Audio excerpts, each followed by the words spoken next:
I've been balling so damn hard, I swear I think that I'm Kobe. Young boy love the street shit, but I think that I'm Kobe. All right, listen. All right, cool. We're episode 24 of the No Cooldown podcast, man. I'm ThatManTripp. We are here back again. Another episode. We're here in the No Cooldown, the space, the universe, our domain, our expanded domain, if you will. And of course, I'm here with my podcast partner in crime, as always, WenEazy, Mr. Ooh. I thought it was cool to get a little 5-win streak on Multiverse, so you think you the shit now. What's going on, dog? Nothing, man, nothing. I just like to point out that the crown is very heavy. I would like to relinquish it, but nobody's worthy of it yet. Oh, God. Nobody's Listen. gonna fit anybody but me. Listen, man, we gonna get that work in, man. We gonna have to, man. Don't make me use make sense. Don't make me figure out Finn fully, bro. We'll get to that in a second. But anyways, you know what I'm saying? Everybody listening, shout out to all y'all coming through episode 24. At the top of the episode, you guys gotta say, make sure you guys rate this 5 stars on podcast platforms, audio platforms. You're watching it on YouTube version over on Wataku channel. Make sure you drop a like, a comment. You know what I'm saying? Share it around. And again, just to backtrack on Spotify, Apple Podcasts, Stitcher Radio, Google Podcasts, Anchor. Make sure you rate it 5 stars. Tell a friend to tell a friend to tell a friend to go tell your auntie, go tell a friend that this is some good shit right here. Make sure you come tap in with the content. Without further ado, man, we got a couple things to get to this week, man. So you ready? I was born ready. All right, so let's do it, man. We only got one story on the warm up this week. Only got one because it's actually a good amount of topics to fill in for this week. So so Disney Plus, like that live action remake of Chip and Dale Rescue Rangers, I forgot that it actually dropped, and like it did recently, and people are actually liking it, more than anticipated, especially because of all the cameos that are just laid in throughout the entire, project. And if you didn't catch it, Chip and Dale kind of pulled up at, I think it was at a convention scene. They pulled up on none other than Ugly Sonic, bro. Like the first version of Sonic that was, in the animated film, the one that came out recently and stuff, the first version. Yeah. Ugly Sonic was there. He was just there signing people's shit and moving. I was like, it's crazy. It's crazy. Seeing that in the flesh actually animated is a wild thing, but it was basically that character embracing like his outcasting. Like he was signing autographs and he was like listing all of his C-list accomplishments. Like, oh, he was on Ugly Sonic, Uglier Crimes. He was doing like a buddy cop show. And I was like, this is hilarious, actually. I saw the clip earlier. I was like, yo, this is actually mad funny. I like the direction they took, but it was like full of cameos and different pieces. Like they had Sora's whole hairstyle, his whole hair chopped off in a bag. They had his keyblade in like an evidence bag. I don't know what was going on. But for the Ugly Sonic stuff, man, how do you feel about seeing him in an actual format, like, what I'm saying, past that first trailer we got years ago? I think it's really funny. They're really funny over there because I never expected to see that, and it kind of makes me want to check out the show. So obviously they're doing something right, because if I want to go watch a show that I had no interest in, they know what they're doing. So I think it was super, super funny. I wonder if this means that they're open to having like regular Sonic on like a Disney collab of some sorts. Yeah. I don't want to hope too much, but I think it'd be pretty cool. Nah, I agree, man. It was just funny, and you know what? That interested me so much. I'm gonna watch this. I'm gonna actually watch this movie. I'm gonna actually watch Chip and Dale joint, bro, because like it seems they took a different direction with it, and it seems like a little bit more like like referential jokes and a bit more up to speed. It seems like something I might enjoy. So you know what? I'm definitely gonna give it a shot off this. But yeah, seeing Ugly Sonic is nightmare fuel, bro. That's nightmare fuel. That joint is ugly than a motherfucker. Oh my goodness, like yo, I don't know what rounds of lawyers and stuff and legal battles you had to make that a possibility, but shouts to everybody who did that. Shouts to everybody who was a part of that, because that's a hilarious piece of nightmare fuel that will never leave. You know what I'm saying? Now it's on Disney Plus for, scaring millions of kids around the world. So yeah, we appreciate you for that. We appreciate you for that. Oh man. All right, man. That's all we got in the world, man. That's a quick one, man. Legs are already warm. It's cool. It's Friday. Let's get right into it. Let's talk about it, man. This first story, man. As of May the 19th, which is yesterday, as of this recording, Player First Games' free-to-play fighter Multiverses has now opened their latest closed technical test, and the lads here at No Cooldown, me and Wen, of course, got access, and we can actually talk about it. Now, of course, it has a cast of Warner Bros. Properties from near and far, fully voice acted, a progression system, and more. But I just want to talk about how we feel about it so far, man. Just our first impressions out the gate, this new updated test, you know what I'm saying, what we're looking at, the character cast, the gameplay, the feel, potential. What's going on, Wen? Talk to me. So I am a big fan of it. I really enjoyed the time that I spent in it. We had a lot of fun yesterday. Playing. We played a bunch of games. I'm really happy with the way it's coming out. It's definitely like similar to Smash Bros, but different enough that it has its own like pocket. Um, the variety of characters is really really good. Like the move sets and everything, and the cast is almost as iconic as the Smash Bros cast. I honestly like Mhm. don't really have any complaints, to be honest. Bro, like there, yeah, off out the gate, there's nothing really I can be crazy about. Like I know people, one of the main concerns people have was just like super nitpicky with just like the music. If they can make music, they can make some of those more, some of the themes. Like I've heard Batman's theme or like motifs kind of in some of the music and the score or whatnot when like we're at his stage or what, and stuff like that. But making that a bit more pronounced, because we were talking about yesterday, like Smash has the volumes of all the music that are just like outstanding themes from everybody, and general stages and the actual game itself. So maybe having a bit more pronounced music, maybe you can make some tweaks in the soundtrack before that actually has a full rollout. That could help out. But besides that, like the gameplay is really, really solid. Like it's much more technical than I thought it was gonna be. Off top of my head, looking at the stuff, the the I believe we did say this before. The bedrock for interplay between teams and stuff like that. Like you have like the little tethers from certain characters. You have defensive traits. You have a lot of launches, all types of items and throwables have bounce potential. You know what I'm saying? Like there's so much room for dope gameplay in it that it's just built for fun, man. It's just built to have fun. Again, the character cast fully voice acted.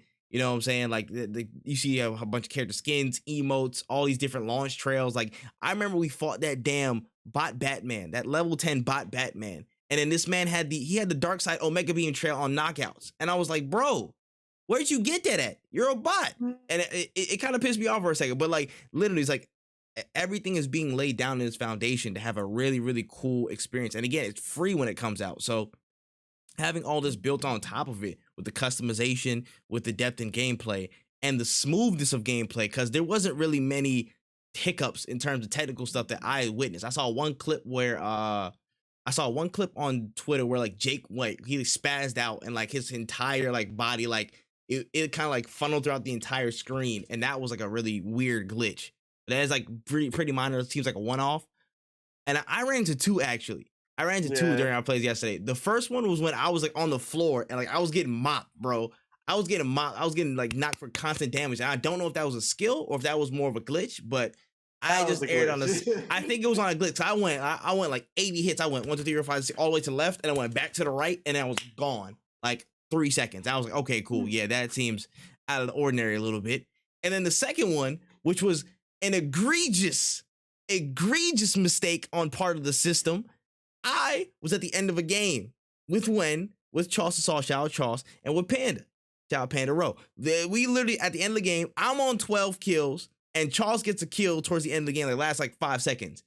At the top of the screen, you can see that it says I'm the lobby leader. I'm the leader.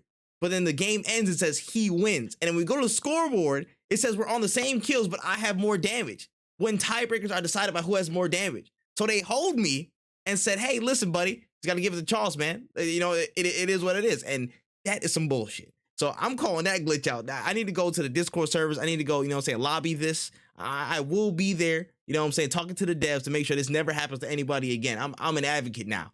I'm an advocate. But nah, seriously though, this is like some of the most fun I've had with a fighter, in a very, very long time. Consistently, I can see myself being on this consistently as somebody who isn't as deep in like, FGCs or, just general fighting game genres entirely as much as other people. This really entices me. I I see there's so much upside. There's so much upside to this. Again, 2v2 plays, you know what I'm saying? The free for all has been really good. Like I didn't see too many people play free for alls. I guess they were just kind of sticking to online play, the 2v2 stuff basic, but the free for alls look really good. One thing I really, really enjoyed about the free for all portion is the borders closing in. That that change up really, really felt so good in terms of nobody's running, nobody has any potential to hide. And again, it makes those fine margins. If you make a mistake, you're that much more likely to get knocked out, because it doesn't matter about as much as damage. The more the borders close in, the damage, the lower you are. It's still more risk. So if you make a mistake, that's still you knocked out. So it still relies on skill, but it's also forcing gameplay and people actually scrapping, which is what I want to see in a fighting game. I don't want nobody doing no ranged characters from all the way outside in the Himalayas and I gotta come chase you. I don't want that. So that border system, you know what I'm saying, that being there in a free for all mode like that. It's dope. They have that kind of like King of the Hill type style. Whoever gets the most kills, and they have multipliers, which makes it fun. You can leap in front of the other. Had no problems with that whatsoever.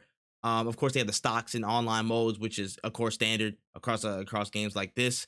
The items actually didn't feel overbearing. I thought items, they're generally a pretty wary topic for some people. Of course, coming from Smash, some of them are like really overbearing and kind of different the gameplay. But listen, you ain't skilled if you use that shit. But from what I saw, from what I used in in the gameplay for Multiverses, the items actually didn't feel like an overpowered thing. They felt like, okay, they kind of give you a little bit of a leg up, but it wasn't too, it wasn't a complete advantage over somebody. Like they could just easily dodge the rock I threw and then, or catch it or catch it or something like that and catch, throw it back my way, or then steal a little med pack like a 10 health one or a 50 health one or something like that, and then get it cracking. Like it was really, really, really well thought out, and it feels pretty balanced, I would say. Um, like when what's the potential, bro? Because people are giving the comparisons to like Nick All Star Brawl. They of course are giving it to Smash because everybody has to compare this to Smash because it's it's gonna automatically come in there. But what are you thinking of like the potential of this coming out the gate? So for me, I enjoyed it a lot. I think it's better than Nick All Star in terms of Nick All Stars. Don't get me twisted. Nick All Star's gameplay is really really solid. It's really fun. This is a little bit slower than Nick All Stars, but it is still like it's still really really well paced. I'm a fan of the cooldowns on the skills so that there's less spamming. I'm a fan of like a lot of the characters. The 2v2 setup is very interesting. We don't really see that often in a platformer. Mm, Um, Honestly, time will tell, but this is honestly in a really, really good spot. Free for all mode, like you said, was really fun. I didn't think the items were that big of a deal. Personally, I would have still turned them off if possible, but I also don't even think like it's that's more so just a preference thing. I don't think they need to be turned off. yeah, At no point was I like this item hoed me. It was just more so like I'm not a big fan of picking up items. yeah. Um, so I want to say that this game has a lot of potential, especially with the backing and the way that they're building a community around it. Like they're really, really pushing for this game, and I think it honestly has a lot of potential. I can't really see them a downside. The only thing I wish is to have spectator modes and maybe like a lobby where you can rotate Mm, in and out. But this is honestly still a beta, so we have time. The progression system is somewhat slowish, but again, when it fully releases and we see the paid model, then it might be like, oh, it's a little bit of it's a little bit of a grind, but the game is free, so it's like mm-hmm. how can I really be Facts, upset about it? facts. As long as you can unlock characters by playing the game, I think that I am gonna definitely put some time into this. Oh, absolutely, absolutely. And I feel like they have stuff set up where, like, again, you're going to be able to, unlock those pretty fair, like the coins and stuff like that from playing online matches, which is fair. We got, I think Charles pointed out to us, like, yeah, it's fair that they didn't unlock all characters in a certain free to play mode or whatever, so you can actually grind them out, and have the choices to unlock them when you're in online play. So it gives you an incentive to stay, online or play online stuff and get those servers rolling. So that's fair. That's fair. Honestly, I don't see any outright weakness from the gameplay standpoint, from the experience of the internal game itself. Honestly, the only way that I would see this game not succeed is if they don't properly support it in post and then they don't have enough traction in certain, public spaces. Like they said they're hosting a tournament for Evo, right? So that's already a big leg up to kind of solidify their spot in the FGC and say, hey, listen, we're actually serious about this. For one, because Smash ain't supporting any of the tournaments like that. And if Multiverse is willing to put up bread like that and be involved like off the rip in Evo and like the fighting game community and the fighting scene, that puts it at a different place than a Smash. Like for real, for real. If you're gonna be honest, like Nintendo's not gonna support any fighting game stuff. That's external to them. They don't even host that themselves. You know what I'm saying? They just drop the game, whatever. This already kind of puts them in a different light compared to a Smash or Nick All Star Brawl because of the quality of the time to put into it and the investment into the FGC for one, and then for two, the support part. It has to be consistent updates. You have to have exciting characters, which you have so many in the bag for WB. we were literally going through it the other day. We were talking about Gandalf, Mortal Kombat characters. You know what I'm saying? Like Harry so many Potter, different people. Harry Potter, you're damn sure gonna see a The Harry Potter Matrix. character. The Matrix characters, like there's so many franchises to pull from for WB. They can have a roster that really goes head to head with Nintendo and Smash. Like this could be a really. I don't want to put them in a direct comparison line to Nintendo, but I'm saying character for character in a party brawler like this, they could have a really stacked cast that is comparable in star power to that of Smash, and it could possibly supersede it. Honestly, when you're looking at stuff on the table, you know what I'm saying? The way they can pull it from different franchises, that's that they all have under the umbrella, and they can even pull some stuff from outside. Who knows what deals they might make that player first might pull? You know what I'm saying, down the line. But of course, there's enough in the in house to deal with and really bring in, and still have a really successful rollout post launch. So that's the key. That's the key. If you can really lock down your placement in the fighting game community, and then you can really lock down that post launch content to keep people coming in consistently with new characters, with new skins and event. You know what I'm saying? Like really flesh out all the challenges and stuff in that system to see what's going on, what's different. How can I, how can I build more? How can I invest more time into this? They knock down those things. They got a real potential banger on their hands, man. Like this could really slip up those rankings when it fully drops. I'm not sure if it drops this year or it might drop some other time. But if it drops this year, this could be one of those things where it's not like it might not be game of the year, but it might be in that conversation if it has a good launch. Yeah, I think I would love for this game to drop this year just because I'm a huge fan of it and I want more of it. Because even Mm-hmm. to this day, everybody's still looking for codes. People are still like trying to get in. Mm-hmm. And I really just hope that they don't wait too long because it seems like the community is there. We want this game. We just need them to release it. And since it's gonna be free to play, like we I don't know, like I just don't see people not trying it out. I just can't see people being like, nah, I'm good. I don't want this. Word, word. Yeah, no, you're right. Again, like it's free. If people, I literally just saw that Twitter was like, oh, we dropped another batch of beta codes. Check out emails, and people was flocking to the streets like it's Snowfall season 4 or something like that, bro. Like, just what happens when it's free? It's open to everybody. You know what I'm saying?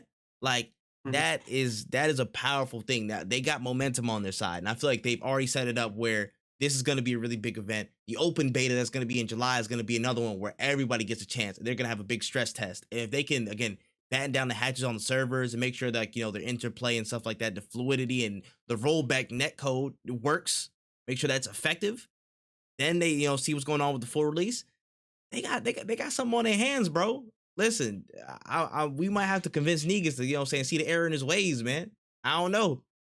He's definitely gonna try. I don't see him not trying it. He, And if worst comes to worst, I'll buy him characters if it's that deep. I do not This care. man, this man bought a Fortnite skin. I don't want to hear. I don't want to hear no debates no more. I don't want to hear nothing about it. All right, listen. Multiverses is looking like it might be here to stay, but it's early days. It's early days. I'll say this for the least though.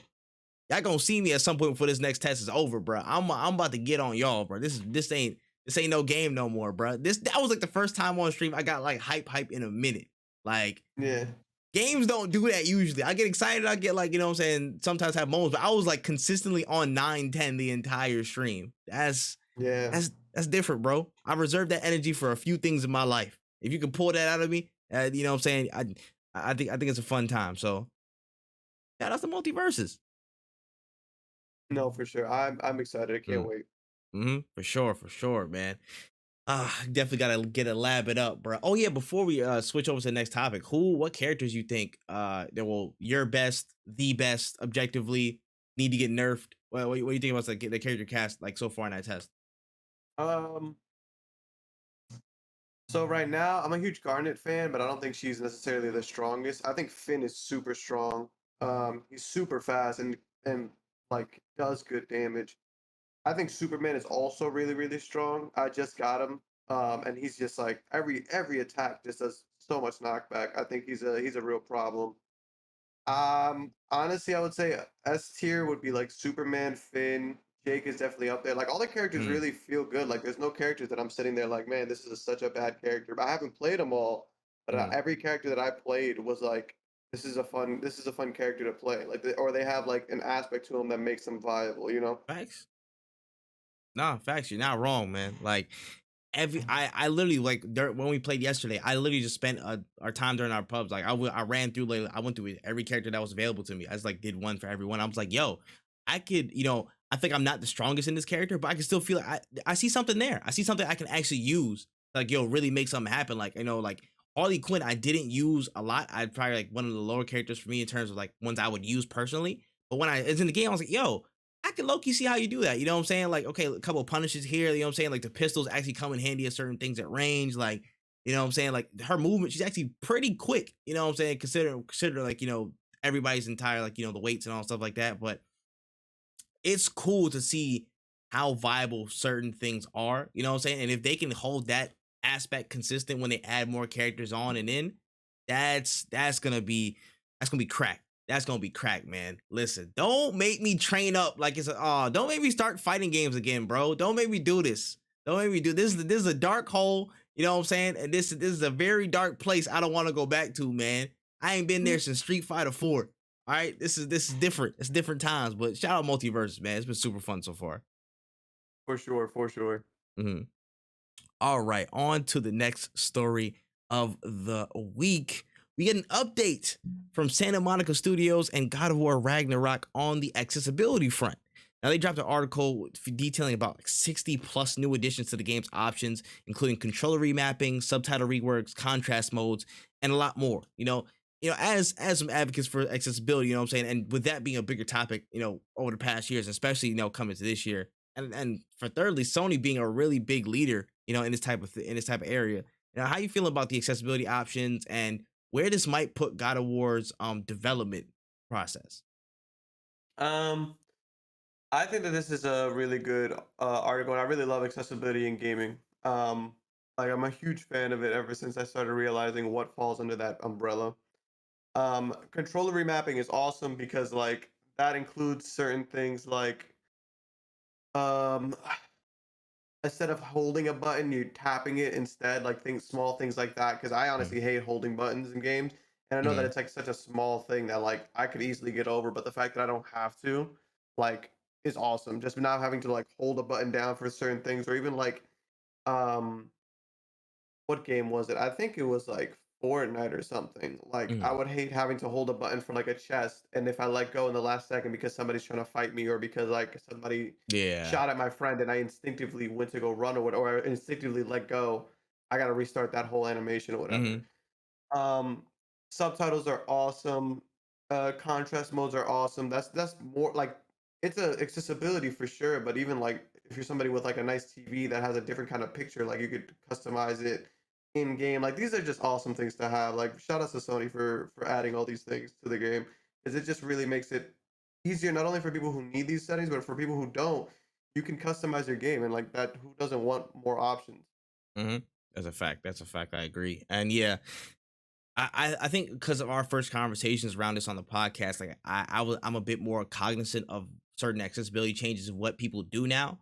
And God of War is probably one of those ones where it's like they've done this for a while. Ever since the first remake, they've done really, really well to translate a lot of accessibility options there. Like they even dropped an audio description trailer for the God of War Ragnarok, trailer. You know what I'm saying? Just pure audio description, which is incredibly fire. You know what I'm saying? Like it's it's a testament to where what I'm saying, like the gaming space should go. Gaming's for everybody. So we as we as people, we as and them as the game developers should do their utmost to make sure that they can include as many people in their experience as possible. Now, Santa Monica's been really really good with this. I saw a couple things like that.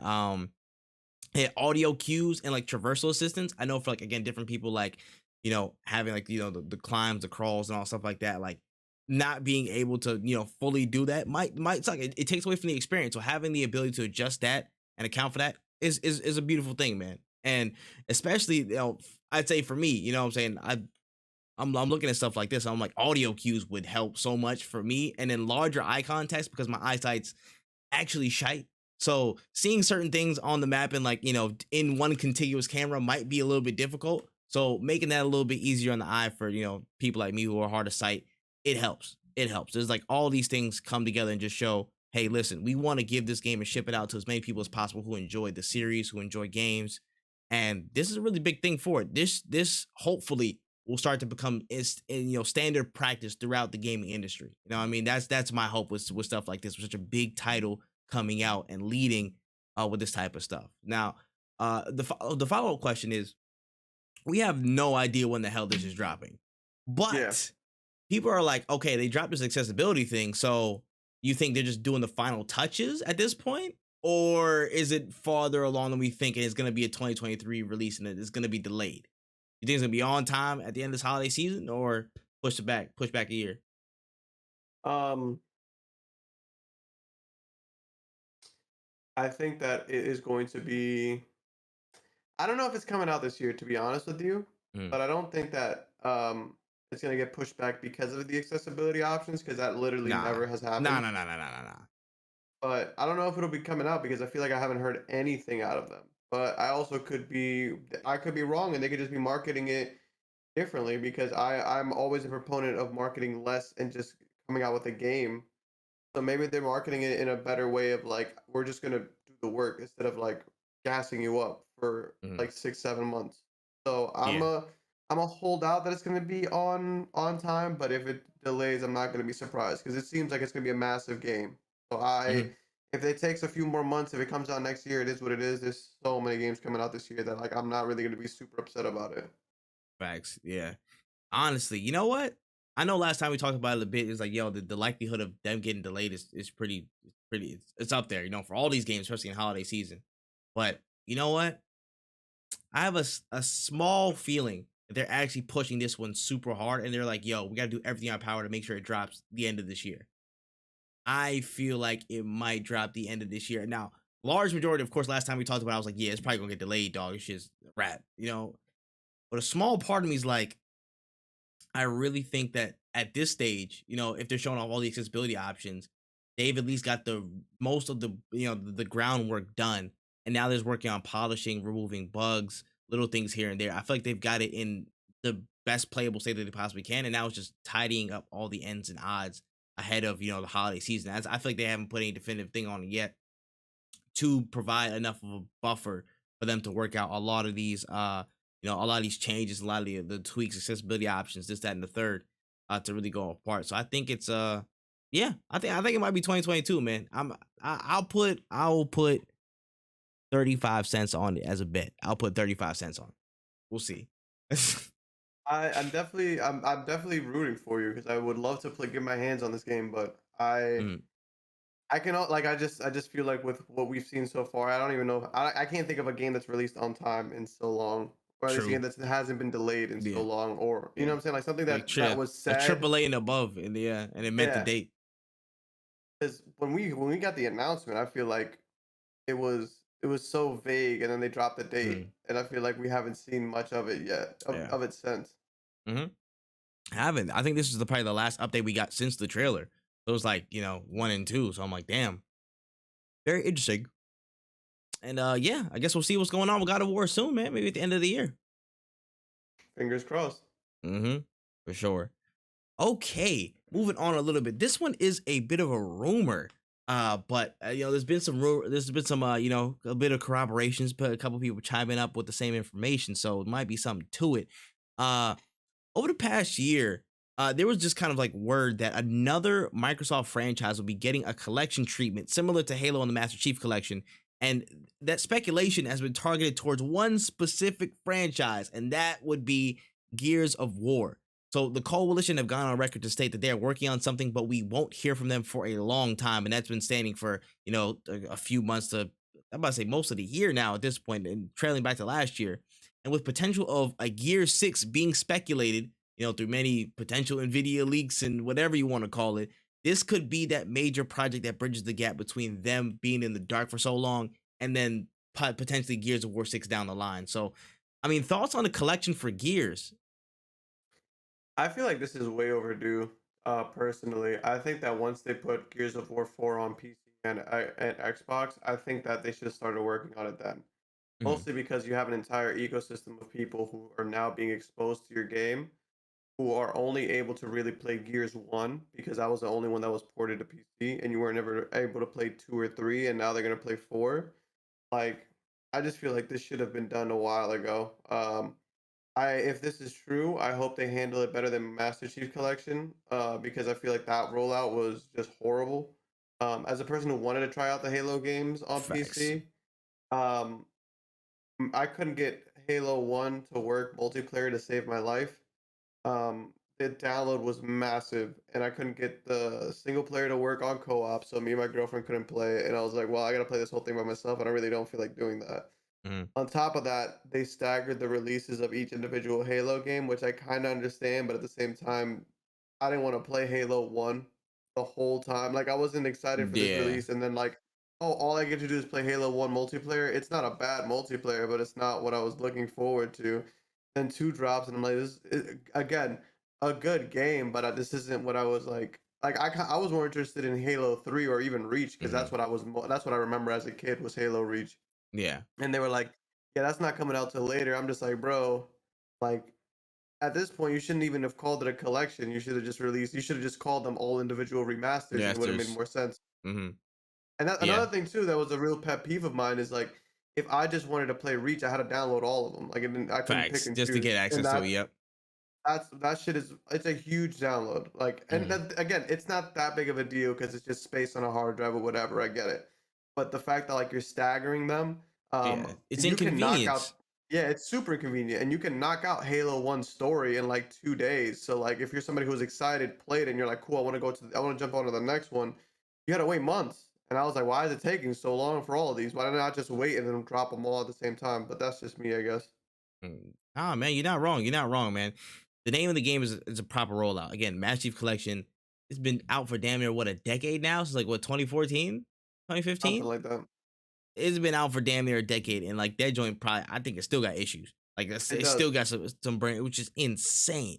That's a whole nother story. So for, I'd say technically, from a technical standpoint, if you want to do anything like this, you better make sure that one, all these games become bundled in that collection day one. You drop it there. You don't, you know what I'm saying? You don't dilly dally, you don't do any of that bullshit. You drop all these games, Gears 1, 2, 3, put Judgment in the trash, 4, and 5, put them all in that bundle, you know what I'm saying? Make it all remastered, drop it right there one time for everybody to have day one. That needs to be standard. And then for two, I would say the online. Again, if you're gonna deal with them separately, you're gonna highlight one multiplayer. Make sure you guys again optimize all that stuff. For the entire experience. We don't want no crashes. We don't want none of that stuff. The download file is probably gonna be reasonably big or whatever. But please do your best to compartmentalize and map what you need to map to make sure it's an optimal person. It's an optimal experience for the user. Like if they just want to play Gears 1 campaign, just give them that download and then let them go about their business. Like you don't have to do all these, package deal and have 500 gigs, just going off somebody's computer. You know what I mean? You don't have to do all that. Stepping back, kind of looking at the franchise wide, yes, very long overdue. Gears should be one of those things. It's like it's Halo's wingman. It's the right hand man on Xbox platforms. Like it needs to be up there if you want to have any traction. In my opinion, that's one of these series that again came up on the Xbox brand, and it took everybody by storm. Like that should be, and it should have held that same, at least the same echelon of regard in terms of importance as a Halo to me in terms of Xbox's legacy. Because when Halo's out, you need to sub Gears of War in. You know what I'm saying? Like that's like literally the rotation. As one comes out, one comes in, and it's been dormant because I mean the coalition's been working. You know what I'm saying? They had all their stuff turned over to them, and they've been trying to work stuff out. I believe what Rod Ferguson runs Coalition. I think I could be wrong, but I'm about to say that just kind of shows, hey, listen, it's long overdue and people needed it. And the Gears community has been kind of like scattered for years. You know what I'm saying? Like I got into Gears super late, I think like end of Gears of War 2, like around Gears of War 3 time, I think actually. And I was like, yo, this game's actually pretty fun. I'm shit. I cannot wall bounce, but it's actually really, really enjoyable. And so if you can again just touch up some things here and there, you don't have to do too much of the gameplay. You know what I'm saying? Lock it in, make a good experience, make sure it runs well. You got a banger. And this, in my opinion, could supplement for some of the losses that you took. You know what I'm saying? With Redfall being delayed, with Starfield being delayed to next year. If you can get this out, this is like an actual thing being worked on.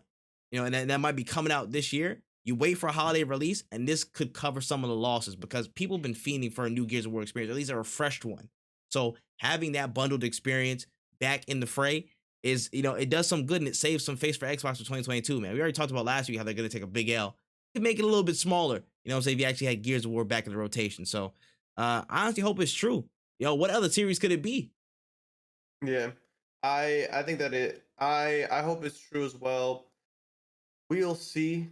Just because I got into Gears way later, and again, really good game because I started playing it on PC. But one of the things was like I would love to play through the story mode because it's another game that you can play co-op throughout the whole thing, and I was like, that's cool. But like Mhm. I couldn't play 1, 2, or 3, so it's like, am I really gonna Yeah, start at 4? Like, no. yeah, So facts. we'll see Nah, if they do it. I might have to do a playthrough. yeah, I'm not gonna lie. If it's Perfect Dark, I don't know, dog. Hey, listen, that's a different one. I just that idea popped in my head. I don't know if the coalition's on there. I think it's Crystal Dynamics. They were, and maybe somebody might have taken it over from them. I don't remember the semantics, but if it is that, ugh, I listen. I will say this on record. I I thought as a young lad that Perfect Dark Zero actually wasn't that bad. I thought it was pretty solid. Cause I literally play that multiplayer all the time with my brothers. Like literally, we just sit there in the room, we knock it out. It was actually pretty fun to me because that's the only game we damn well had. So it is what it is. But I know the reception that Perfect Dark Zero got. Perfect Dark is fine. It's whatever. But I don't know if that's the series 3 remaster, to be honest. So let's hope for your sake, Microsoft, that it's Gears. Let's just hope. Yeah. Man. All right. So skipping on forward, it seems that 100 Thieves, one of the largest gaming organizations in the industry today, is taking the next bold step further as they announced a few days ago that they are starting development on a new video game simply known as Project X. And no, it's not the movie. So I mean, how are we feeling about this, man? A lot of orgs, a lot of people stepping into the gaming space from the creator side. What's going on?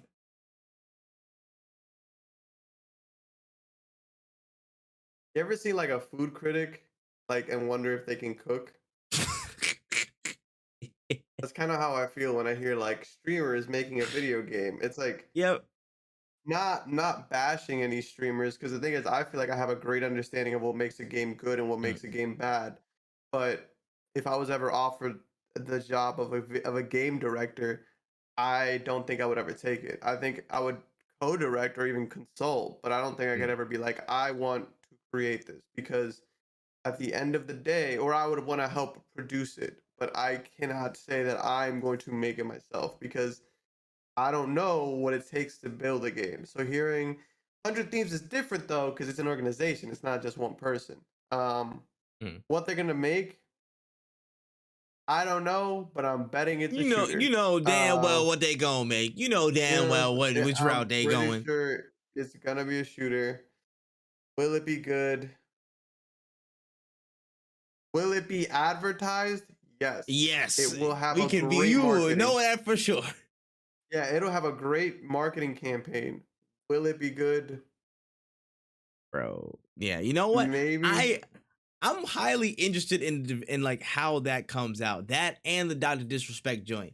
Because I don't know if you saw it, but like it was funny. Like Dr. Disrespect's his studio or whatever. I forgot what the name was called, but like he kind of like went on Twitter and like quote tweeted that. He's like, "Oh yeah, that's nice. Congratulations. I always wanted a studio to be better than, or it's always nice to have something or somebody you can be better than." So like I guess they're both competing in a certain space. So I'm like, it's funny because if y'all both flop, I'm gonna laugh at both y'all asses. I'm like, yo, listen, if you cannot make a better game than like Dirty Bomb or some shit like that, listen, y'all ass. I need all y'all to shut up in perpetuity. Every complaint that y'all ever had about, what I'm saying, like shooters or whatever, and if your game is ass, I need y'all to stuff those complaints. You know what I mean? Because if you don't cut it, if your shooter is literally not in a solid ass level, where there's minimal complaints, so in little things here and there, you know what I'm saying, bro, on me. If your shooter is worse than the America's Army free game, your shit is done, bro. Your shit is finished, bro. I don't ever want to hear from any of y'all again. I'm gonna keep it a stack with you. Like, shout outs to y'all for, what I'm saying, branching out and making and creating new endeavors and going on new adventures. You know what I'm saying? That's dope. And I want it to be fun. I want y'all to succeed because that means it's a win for everybody. Everybody in the gaming space. That's a fact. But if it's ass, and if I would rather play the America's Army Proving Ground game, y'all really need to reevaluate these investments. That's all I'm saying. Off top, that's all I'm saying. Yeah. It's Mm-mm. it's tough. Like we'll see what happens, but I'm not looking for this. Facts. I'm It's not about to looking be out for this. a hundred thieves, Flappy Bird and shit. I'm about to say we about to get it cracked. It would probably get a lot of downloads. Yeah, I probably would. Probably would. Fair. Mm, But yeah, well, I'm not seeing you. I'm not gonna lie. We'll see. We'll see it when we see it on the street, bro. For real. facts, All right. facts. Slide it forward. Next story on the docket. I'm about to say YouTube has announced that they are testing new features that includes highlighting the most replayed sections of a video and enable skipping of less replayed or seemingly boring parts to get to the quote unquote good stuff. Now, I know there's a little bit of discourse around this, man. Is this a good or a bad idea? What's going on? So a little of both, maybe. Like it's one of those things where it's like I could see I see what they're looking for. Like as a viewer, I would like to skip to the part that of the video that helps me get to the part of the video. You know what I'm saying? Like if I do a video, if I'm looking up a video on how to like change how to fold a t-shirt, let's say. Um and I don't want to hear the whole fucking intro of the guy who's making these t-shirt videos. The highlights part is great because it'll tell me where I need to go to get the information that I need. However, from the creator's standpoint, it's gonna suck because I'm just gonna be like losing. Like it's gonna Mm, look bad on my videos when people are just clicking through it because they're gonna go see the highlighted spots mm, and then they're going to um just not watch the rest of the video, yeah, which hurts your views, which hurts the like I don't really like it. I feel like it's weak. Or not even weak, but I just feel like it if it's an option, then that's fine, I guess. Like I can't really argue with them, but I'm gonna mm, keep my shit off because I don't think that every time I make a video, I don't think that there's one part that you should watch um over the entire video. Like my video for changing your name on stream, mm, I made it. It's 2 minutes long. Not even. It's like It's a minute and 45 seconds. I make all of my videos as short as possible so that you're not really wasting time with unnecessary information. facts. So How do to you add cut that? highlights on like yeah, like to add highlights on like a 5 or 4 minute video, it's like if you don't got 5 or 4 minutes, I don't think you need to be on YouTube. You should just go to TikTok for all that. You Facts. know what I'm saying? Mm, So I'm not a big fan of it, but I understand why it would be important for people. Because like if I'm mm, watching like there's Tekken videos that are like 3 hours long because the characters are so massive. mm, And there are times where like I wish there was like a little bit of a breakdown of like I want to know the moves the bread and butter moves. I need to know the staple combos, and I need to know my weaknesses. That's all I care about a mm. character. I don't need 3 hours of footage. So like that, it would work for that. But even then, that's what comment sections are for, or that's what the description is for. The person who made the video can tell you where what you need to do to go to where or whatever. So I don't know. It's a very mixed bag, but I'm not very much for this at all. Yeah. Scrap this, dog. Scrap this. Y'all were making such good progress, and this just undermines the efforts of a lot of creators. It does. If you're saying, oh yeah, listen, this part everybody replayed, go straight to that. Don't worry about the rest of this. What if there was actually a good part in there that wasn't as replayed, but people saw it and they laughed at it though? What if it was a good moment and it wasn't highlighted? You know what I'm saying? That just kind of mixes the content up in terms of, oh, what good moments might possibly be there. You're going off what the algorithm is instead of the actual content itself. And that's where, again, the actual essence of a video, the idea behind it, good jokes, funny, funny writing, whatever production that went into it is kind of missed. And they just go straight towards, oh, listen, people laughed at that one moment right there, or these 1 to 2, 3 moments, but there was all stuff riddled throughout the entire video.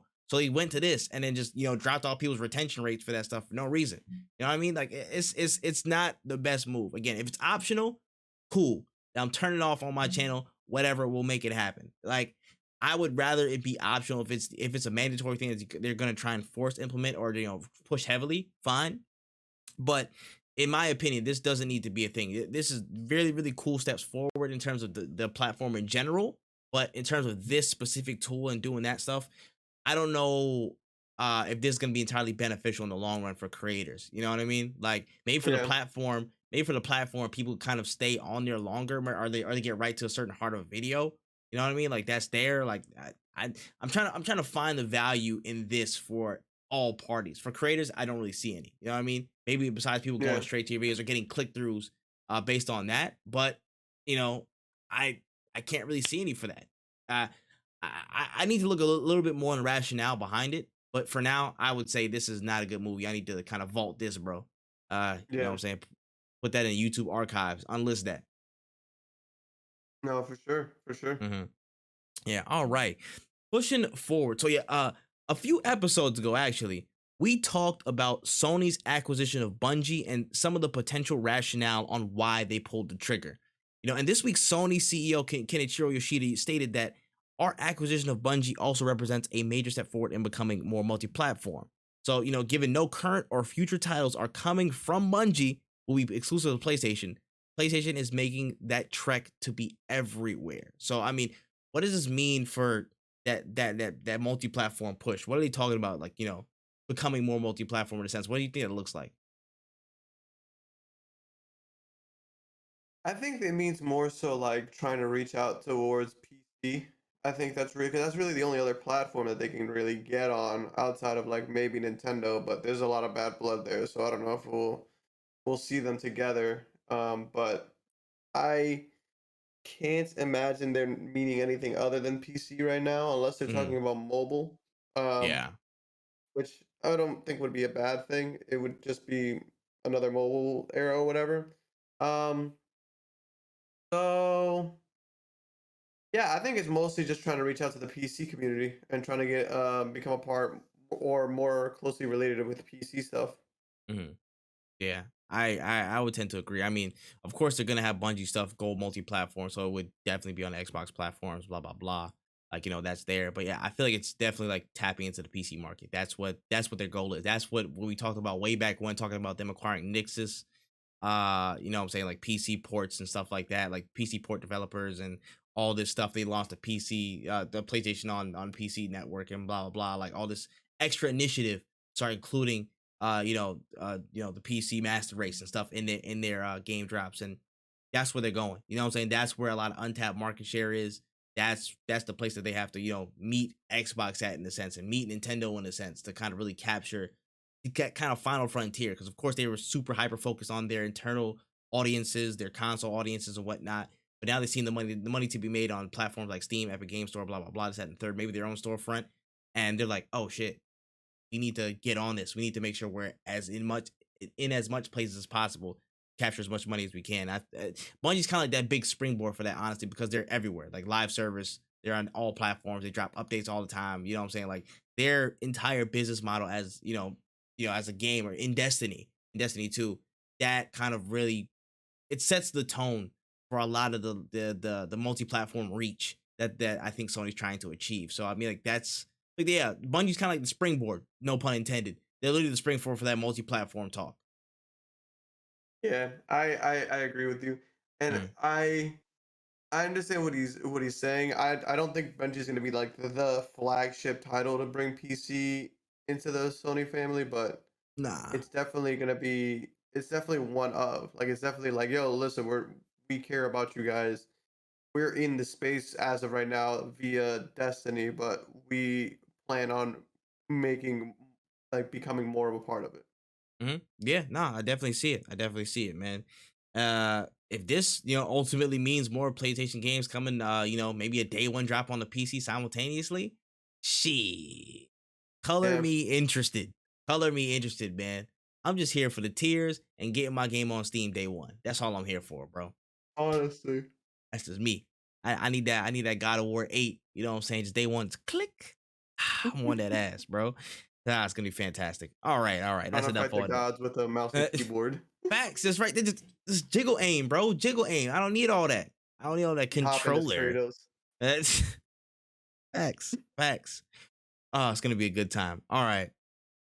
Let's slide forward a little bit. So it seems that Netflix is starting to look into live streaming for some upcoming events. So, as the movie and streaming brand moves forward, they've been looking at live streaming capabilities to support their platform and rollouts like reality TV shows and comedy specials. So, I mean, is this enough to turn stuff around for them? Like, how do you see this playing out?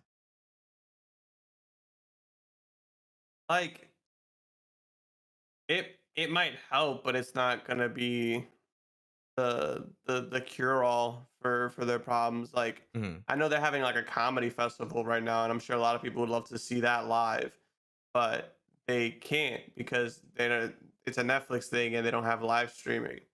Um, but I could see it helping their numbers, but I think they have bigger problems than just not having live services. Oh yeah, nah, you're not wrong. You're not wrong. This is like I think there's like a paper over the cracks thing. Now, looking at the tool and looking at the option to do this in isolation without the branding of Netflix, actually a pretty smart idea. You think about all these live streamed events, you know what I'm saying? You think about the live streaming culture as it is, you know what I'm saying? Concerts, all this other stuff. Think about the Versus series when it was at its hottest during the pandemic.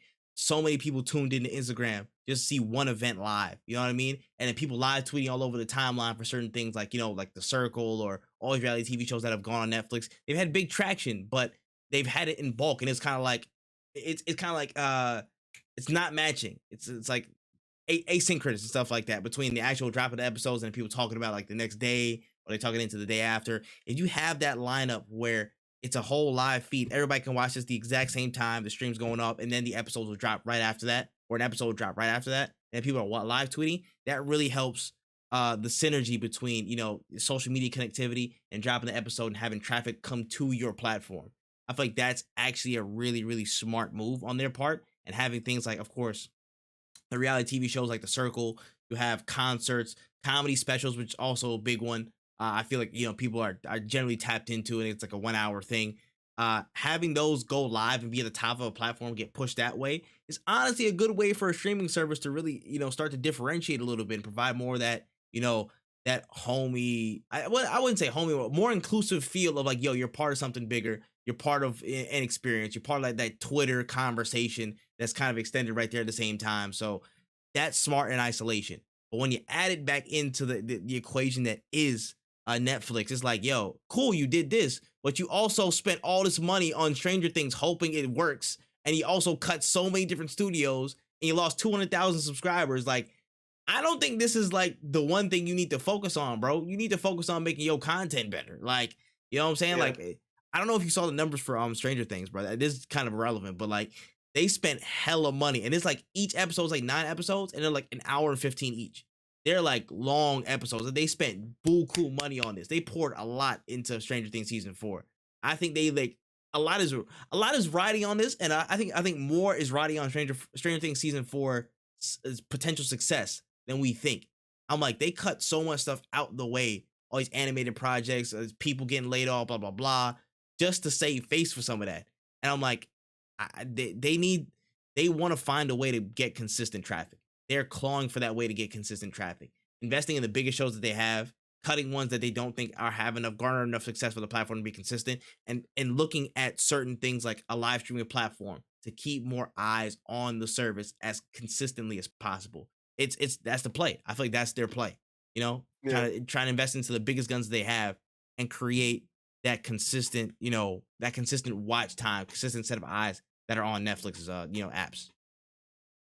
Yeah, I would love to. I would love to see how this works, but I completely agree. Netflix is kind of in a bad spot, and I don't know if they're really looking at the problems. They're just trying to find ways of living with the problem. hmm Yeah, no, you're not wrong, bro. They're looking at everything else except for potentially what's the core of the issue. And I'm like, all right, cool, bro. That's fine. Allegedly, you know what I'm saying? A certain combination of numbers never failed me. But we'll definitely be looking at all the developments and details, all that live streaming stuff. Maybe it branches into gaming because I mean we also know, hey, the Netflix gaming's on the way. We're gonna have a couple presentations during Netflix. I think it's something. I don't think it was Netflix Geek. I think it might have been Netflix Geek. There's some presentation happening in the first week of June or second week that they're detailing some of the games that are dropping for their platform and for their banner and stuff. So maybe live streaming could tap into that side as well. Who knows? I'm good. uh, I just don't think I need it. I think I'm fine. you don't want to be a Netflix creator, bro. You don't want to be Netflix partnered, baby. I would partner with Netflix to watch shows on stream, or react Mm, to shows on stream. I'd that could like that would be a great that could partner be a perk. program. That could be a But perk. I, I don't like what am I supposed to do? Use my Roku as a controller? Like I just don't understand the synap like the specs of it. Am I supposed to like play it via the Netflix app? Is it gonna be another streaming service? Because I already pay for Xbox like Game Pass. Am I gonna have to pay for that and Netflix Game Pass? Like what can y'all have? What Mm. do y'all gotta offer? I guess like that's really what it comes to. Like what do you guys have in the cut that I am like, yeah, That's Netflix gaming is the move. hmm that's fair. That's fair. Yeah, I'm interested to see how. I mean, if there's any, if there's any connection between them starting to live stream or look for live stream opportunities and capabilities, and then the Netflix gaming platform. I know, they've been trying to do that stuff. Apple, they tried to do it. You know what I'm saying? I mean, at least from the gaming platform standpoint, they They didn't try. try. They have Apple Arcade. It's just Oh yeah, they mobile. do. You're right. It's They mobile. didn't try. It's mobile. It's mobile. It's mobile. You're It's correct. You're correct. I'm thinking I about Google. I'm thinking about Google Stadia. I forgot. I'm thinking about them. My bad. yeah. They flopped. They was Uh, different. You know what I'm saying? I was gonna That's say something else. my brother on his Apple TV plays 2K with like PS4 controllers. That's It's mobile 2K, but it's 2K, and that it works mm, for him because he is not a gamer, but he's a mm, basketball fan. So he's mm. like, "Yo, Ali Bussy has a 2K, and this shit's running at 30 frames with crazy input lag. I promise you, it's not that good." But he's having fun, and because I'm like Uh, playing a game with my brother, and I'm like, "Sure, bro, we'll yeah, play 2K." it is what Everybody it looks is. the voice lines are all the same. It's funny for me, but hey, it works, and there's a lot of other No, games on it too. So nah. I will say that Apple has made something. They didn't lie. It's there. Mm. It's just not what you think. Yeah, yeah, it's fair. It's fair. They got that pixelated Clark Kellogg, and for three. And No, it somebody say is. that's wild. That's tough. That's tough, It's bro. interesting. That is tough. But yeah, that's wild. Netflix, I don't know exactly where they're gonna go from here, but I feel like they're trying to drop something. They're trying to drop some type of play to, save some face and hit a corner. So we'll see, man. We'll definitely see. Okay, man. Get into a bit juicier news. I know this might be a little bit divisive, but we got to talk about it still.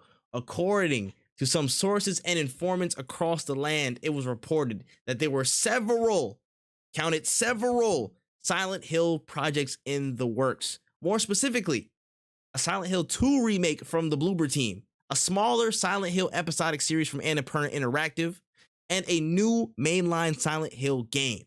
Now, when approached with this information, Bloober Team CEO Piotr Babieno said he can't comment on the remake rumors, but excitedly will make an announcement on upcoming projects soon. So, I mean, Silent Hills. I think we talked about a PT. We talked about like some of that stuff last time, as well with some like the text messages and like those leaks that might have came out and like where there's smoke, there's fire. Kind of a bit of double down this week. We heard more about Silent Hills and somebody didn't he don't want to speak on it. So I mean, what's going on with Silent Hill, man? Um, if it's not Hideo Kojima, yeah, I got it. Like y'all can keep it. Um, Honestly, the remakes, that's probably true. They might make a collection or something. Hopefully Konami comes out with like a Metal Gear collection on PC because I would love to buy that. That is a game that would definitely get my money, Konami. So go ahead and get on that. Like a full collection because they made a Metal Gear collection on PS3 and it literally came with like every game from like Metal Gear 1 that was like on the Mm, Commodore 64 yeah. to Metal Gear Solid 4. Mm, Um, and if they dropped all of them in one collection, I cop it on PC right now. If they dropped it, I don't give a fuck how much it is. Um, Now new shit that is Hideo Kojima's bread and butter mm, from y'all. Y'all got it. Like y'all, that's you. That's you. That's all you, bro. I don't. You can keep that. Y'all can keep that. mm. Episodic. That doesn't sound bad. That doesn't sound bad. Like Yeah. a Telltale Silent Hill kind of game. Mm, I think I'd be more inclined to that. And like I think if they're gonna release, I think they should do remake episodic then main game because it would warm people up because it's like yo this franchise has been dead for a long ass time. Mhm. Here's why you loved it. Here is a taste of what can be, and here is the final product. I think would be the best way for them to do it. But Mhm. And I I can't mean, think of the last time I've seen like, and it's a Konami title in general, mhm, outside of Yu-Gi-Oh! yeah, Master Duel, but it's a it's it's an been a online minute. card game. It's been a minute, but yeah, I will double down and say that I had to double check the slate, but the episodic one from Annapurna Interactive sounds good because they made Outer Wilds, they made Journey. I'm about to say they made what's it called? They made Outer Wilds is what nuts. I'm about to say they made 12 minutes. I'm about to say, which is I'm about to say people were talking about that nonstop. That game is nuts. Um, Yeah, yeah, they made and then they're making that one cat game Stray. So I think they have a good track record. Honestly, I yeah, think they have a good little slate on them. You know what I'm saying? They got a good little set of experience. You know what I'm saying? Slate is Stray not out yet, but I'm still counting. That's a classic, bro. I don't give a fuck none of y'all say, bro. Stray gonna be a classic. Anyways, uh, nah, but seriously though, I think they actually do really well with how they interpret games artistically. You know what I'm saying? At least in the aesthetic format. So I mean, them coming with the Silent Hill, it could be a really different take on on the episodic front. So it could be fire, bro. It could be really fire. That's cool. Silent Hill 2 remake. I feel like there's not much to reinterpret. You know what I mean? Like in terms of the plot and whatever. Just keep the plot points, all that stuff, majorly the same. Just touch up some things here and there. You know what I'm saying? Modernize some of the gameplay. Make sure it looks really, really dope. A new Silent Hills. Uh yeah, it's gonna look weird without Hideo, man. It's gonna look weird. I don't know how to feel exactly without Kojima, on this. You know what I'm saying? Like yeah, I will say this. Given the track record of Konami without Kojima, uh yeah, I'm in agreement. Keep that. Keep that in your yeah. pocket. Don't take it out for any circumstances. Just put it in your back pocket, sit in the car, drive that way. That's my take on it. You know what I'm saying? I'm in full agreement with Wen that I don't think it would hit the same exactly, but I am down to give it a chance because it's been so long since we had any Silent Hill experience. I remember sitting down years ago watching my brother play Silent Hills 2, and I was about to say I got a chance to play some. I was scared shitless, and it was a good time. But Yeah. I I think the gap has been so long that I would at least be willing to see what they work with. You know what I'm saying? I'm willing to see what comes out of it. A trailer or something like that, more information. Cool. I feel like the weight of the game series itself and the weight of the franchise has warranted me to at least give it a look, even without Kojima. Now, I will heavily not consider it because Kojima's not a part of it, but I will give it a little bit of credence to look at it, just a little bit to look. You know what I'm saying? Yeah. Because of the series itself. So, I mean, honestly, I feel like we'll see something this June. I think we will hear something about it. You know what I'm saying? Either June or 100% December. Given the weight of this rumor, some of the corroboration, and the CEO's like, we got stuff coming, but we don't want to tell y'all yet. I really feel like we're gonna hear something this year about it. We will hear at least one or multiple of these projects. We will hear some news about Silent Hill making a return. That's Yeah. me. Yeah, I agree with that. But yeah, we'll see, man. We'll see. Okay, switching gears into the trailer trove, man. Of course, this is a segment talking about a lot of different media in terms of watching media, you know what I'm saying? Anime, films, and comics, all that other stuff, shows and whatnot. We got a couple topics today, man. So let's talk about it. So yeah.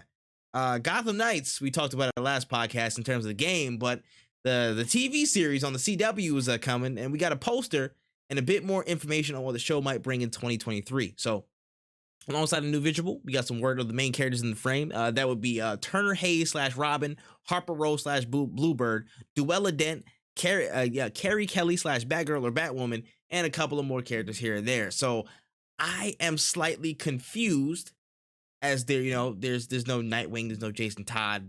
They're all like super, the teenagers. So I don't know exactly how everything fits just yet, but it's looking different.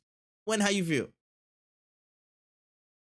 I thought when we found out that the CW never made any money, Bro, I I thought thought they they were were done. gone. I thought I they were thought that, gone. like, why they never made any money.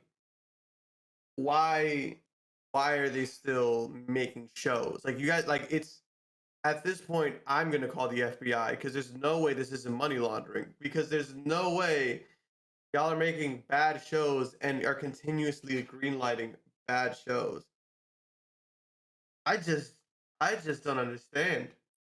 Truthfully. Like, why?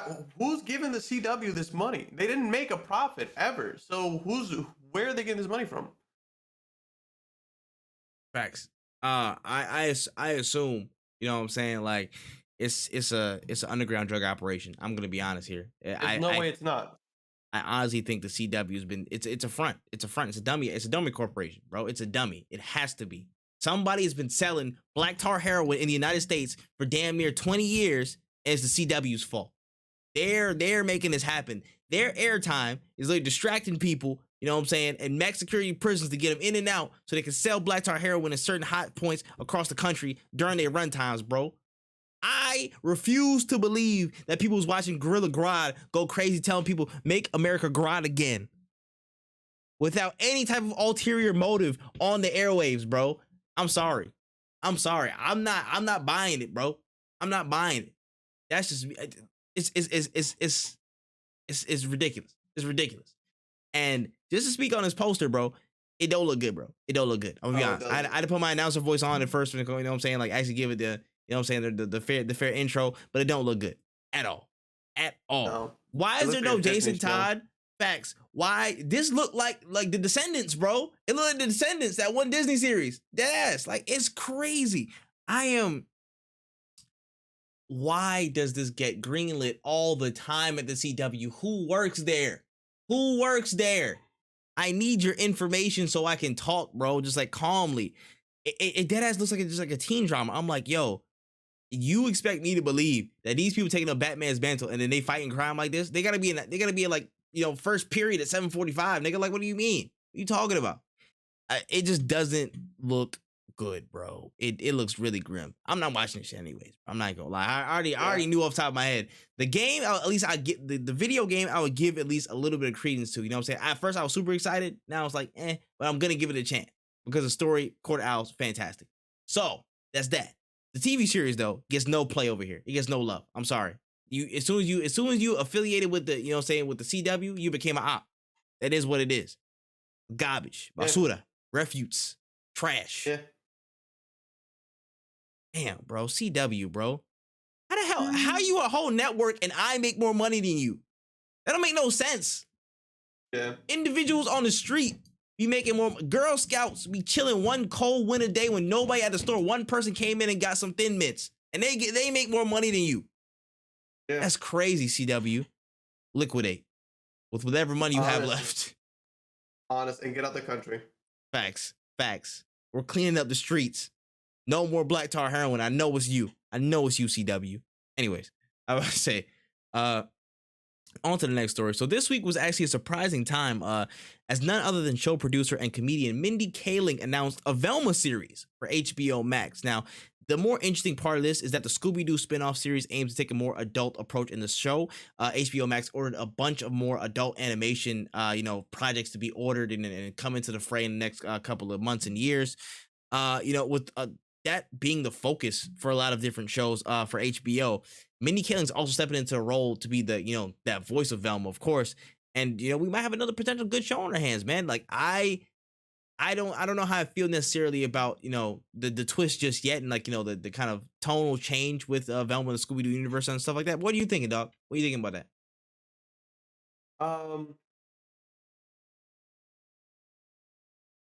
Like, I don't know. Like, I thought it was cool, but I was also like, I was just like, I saw it and I was just like, okay. It's cool, but it's not what I was looking for. Like, I was never like, I want an adult version of Scooby Doo. I'm also not a huge fan of adult animated TV shows, not because I don't think they're good or anything. They're just not my thing. It has to be really, really good. Like, I think Smiling Friends is probably one of my favorite adult TV shows right now. It used to be Rick and Morty, but like, it got annoying after a while.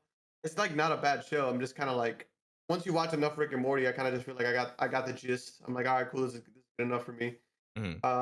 Will it be funny? Maybe. I'll probably watch it with Panda because she really likes Velma, so I wouldn't be against watching it. But adult animation isn't necessarily my favorite thing, to be honest. It might just be a personal preference, or it might just be that, like, I don't know. I don't see the appeal of it, but I'm happy. I think it's gonna be. I think it's probably gonna be. Honestly, I think it's gonna be good because it just seems like a funny. I think they're gonna have a lot of funny jokes in it. So I'm Mhm. excited for it, but I'm also not like I'm not marking any calendar dates. If that makes Yeah. sense. I am not. I am definitely not you know what I'm saying, breaking appointments and all stuff like that to go watch this show 100%. But the fact that, you know, I think in terms of, you know, historically for HBO Max, they've dropped some really good, you know, animated adult series, you know what I'm saying? Like they've been actually to some of the really good, like I know we talked about it a little bit earlier, but like I need to get fully more into it, but I've seen enough clips and stuff like that to watch the Harley Quinn show, and Yeah, that yeah, one was like like hilarious, so funny, bro. It was so funny, yeah. top to bottom funny. Like it was dope. And again, I think it could be a decent show. It could be a decent show. I was you know, it's interesting, of course, thinking about it now, like all the like the adult kind of tropes, or at least the more grown thoughts you have about the Scooby Doo universe. Like, yo, who are these weird motherfuckers just like chasing kids like this, bro? Like, who are y'all weird Yeah. people? Like, there's a lot more funny jokes and funny conversations that can come out of that stuff. Funny dialogue. And I feel like that could actually be a pretty decent show. So that could be a good spin off on Scooby Doo stuff, which it could be interesting. So we'll see. We'll keep an eye on it. No, for sure. I'll definitely peep it when it comes out. For sure, for sure. All right. Speaking of anime you get tired or shows you get tired of, in more of a crossover set of news, the Rick and Morty series is set to become a full on short, but full on anime. Now, Adult Swim has set up the lane for Tower of God director and contributor on two previous Rick and Morty anime shorts, Takashi Sano, with 10 episodes being produced. How do you feel about it, man? Tower God creator, Tower God director, I should say, and Ricky Morty. Come on, an anime. Come on, aren't you excited, dog?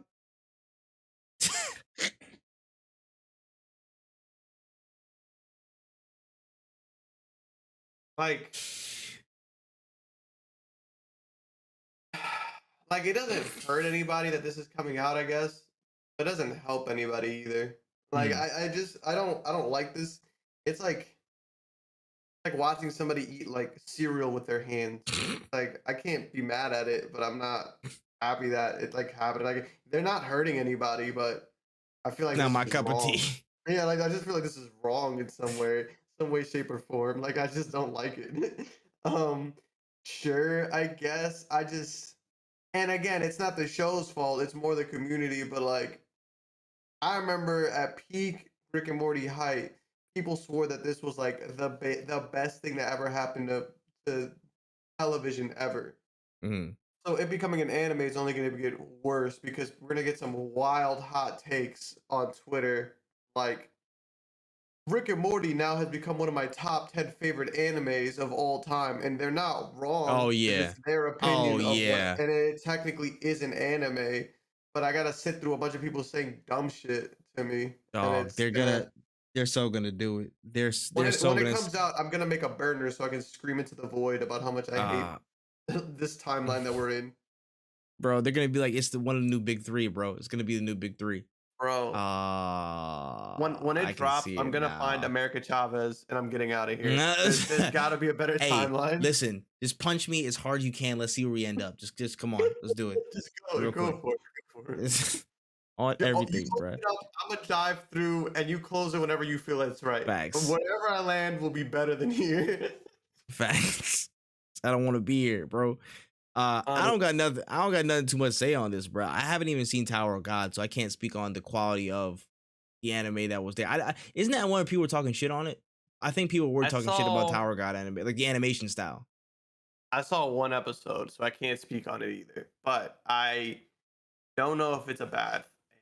Like it Mm, was one of the animes that came out like it was like a weird time in anime where like webtoons were all getting animes. It was the same time around like God of High School also got an anime, and I watched God yeah. of High School, God, but I God High didn't School watch. was heat. Yeah, that shit was good. She was amazing. Mm-hmm. Um, but I didn't watch Tower of God, and I Mm, remember Panda was telling me we should watch it, and I think I watched like half an episode before we had to leave, and I wasn't yeah. against it, but again, like I don't think it's, I don't give a fuck if you give it to Studio Ghibli. Like, I don't give a fuck who you Yeah. give this to. I don't It's want Rick and it. Morty. Like, It's Rick and Morty, yo. it's not what I want. Facts. No, Um, you're not wrong. Yeah, sure, like bro. whatever. I literally haven't finished what season 4, season 5. The one that got split up into two parts. I just didn't watch it because I was like, yeah, it just took too long, bro. It took too long for me.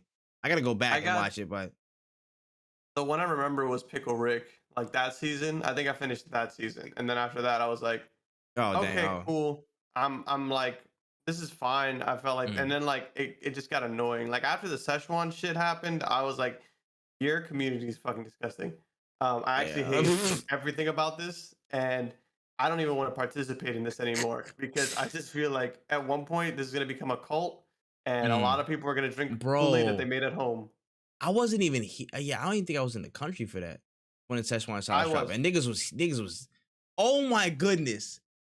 Do you remember the video of this one dude in the middle of a store? He was like, "I'm Pickle Rick," and yo, yeah, yeah, I yeah, was like, "Yo, y'all really like y'all really showing y'all true colors as some weirdos, bro. That's crazy, bro. dog. That's wild." I I showed up to McDonald's because the thing is, like, I thought it was gonna be something chill. So I Mm, was like, they were like, "Yo, we're doing Szechuan sauce, right?" And I was like, "All right, cool."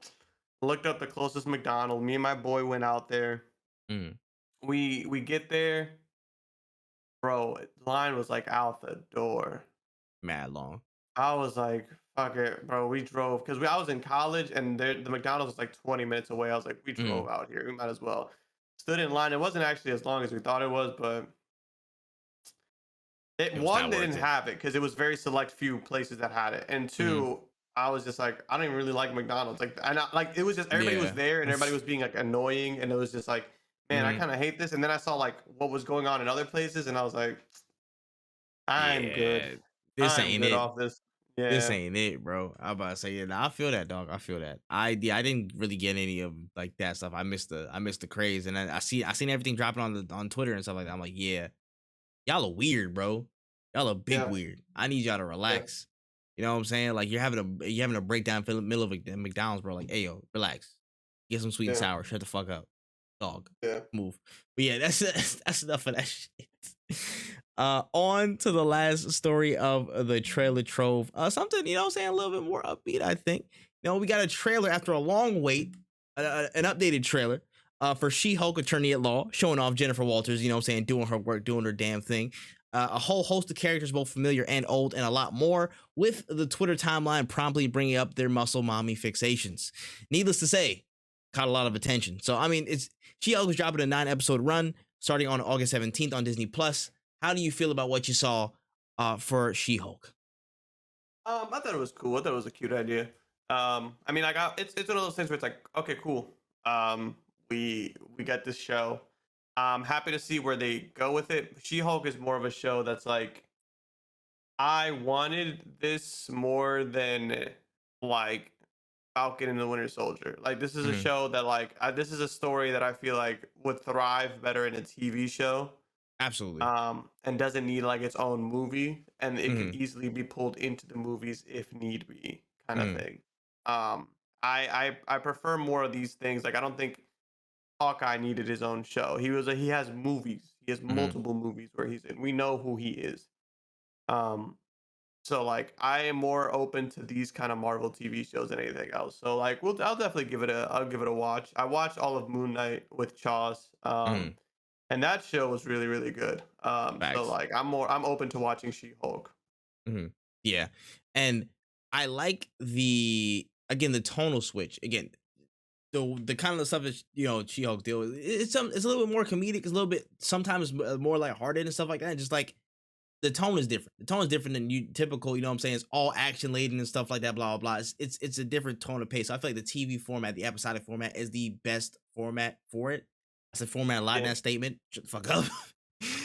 But basically, with this 9-episode run, I feel like her role and her coming into this again, when you see with the trailer, like she's gonna be, you know, probably representing a lot more superheroes and getting into that lane, which is makes sense. And I feel like the 9 episodes will also kind of highlight a lot of different sections of Marvel that we haven't seen yet, or we have little hints of. Like we saw Abomination in the trailer, and I'm pretty sure that's where that's where Wong and him went after they was fighting in Shang-Chi. Like say they did their thing and they ended up in that facility and stuff like that. So maybe you'll get glimpses of a lot of different people in those episodes, and it's kind of like hopping from place to place as this overarching story of, oh, she's trying to cope with her family DNA and her actually being able to turn into a Hulk, like kind of coming to grips with that stuff and accepting that, yo, listen, that's a part of her now and stuff like that, like a little coming of age type of story, I guess, in quote Yeah. unquote. But it looks hilarious. You know what I'm saying? It looks actually like pretty funny. A lot of stuff like would be cool in there. I would like, what I'm saying, a nice little, you could sprinkle a little Daredevil somewhere around there, you know what I'm saying? Say what's up. Make Matt pop his head in and stuff like that one time. That'd be nice. As many cameos, what I'm saying, is pretty, as manageable. I say keep it manageable because I feel like you're gonna get one every episode because she's gonna, Yeah. I would assume I don't want to say format now. The pacing would be, hey, every episode it's a kind of a new case she takes on, or it's mostly different cases that she gets to deal with, or a rotating, assortment of them, and Yeah. you'll see new characters from that. We saw a couple different people. We saw Titania. We saw Frogman, which I had no idea who the hell that guy was. Mm, Uh, I knew I was about to say, yeah, Titania, of course. Hulk is there. His arms healed. So I don't even know how they got that man out of there. His arm is back to normal. Yeah.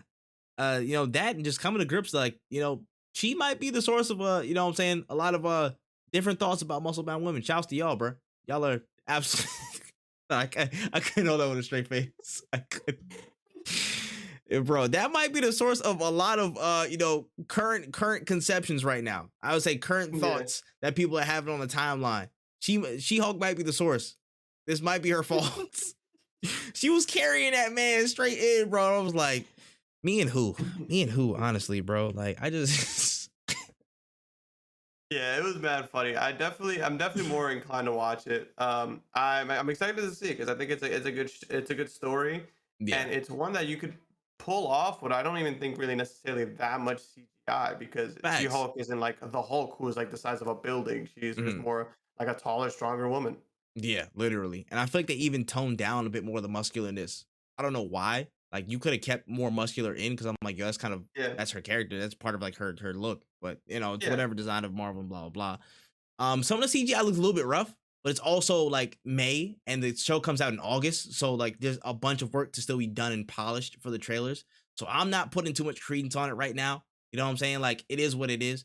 I know I see people getting up and I was like, "Oh, the CGI is bad." Blah, blah, blah. Look what happened when Paramount had it. Yo, shut the fuck up. It's only May. Like, we have literally several months until the project is officially dropping in August. So they have until then to make their final edits, make their final cuts, do their work, and really tidy it up.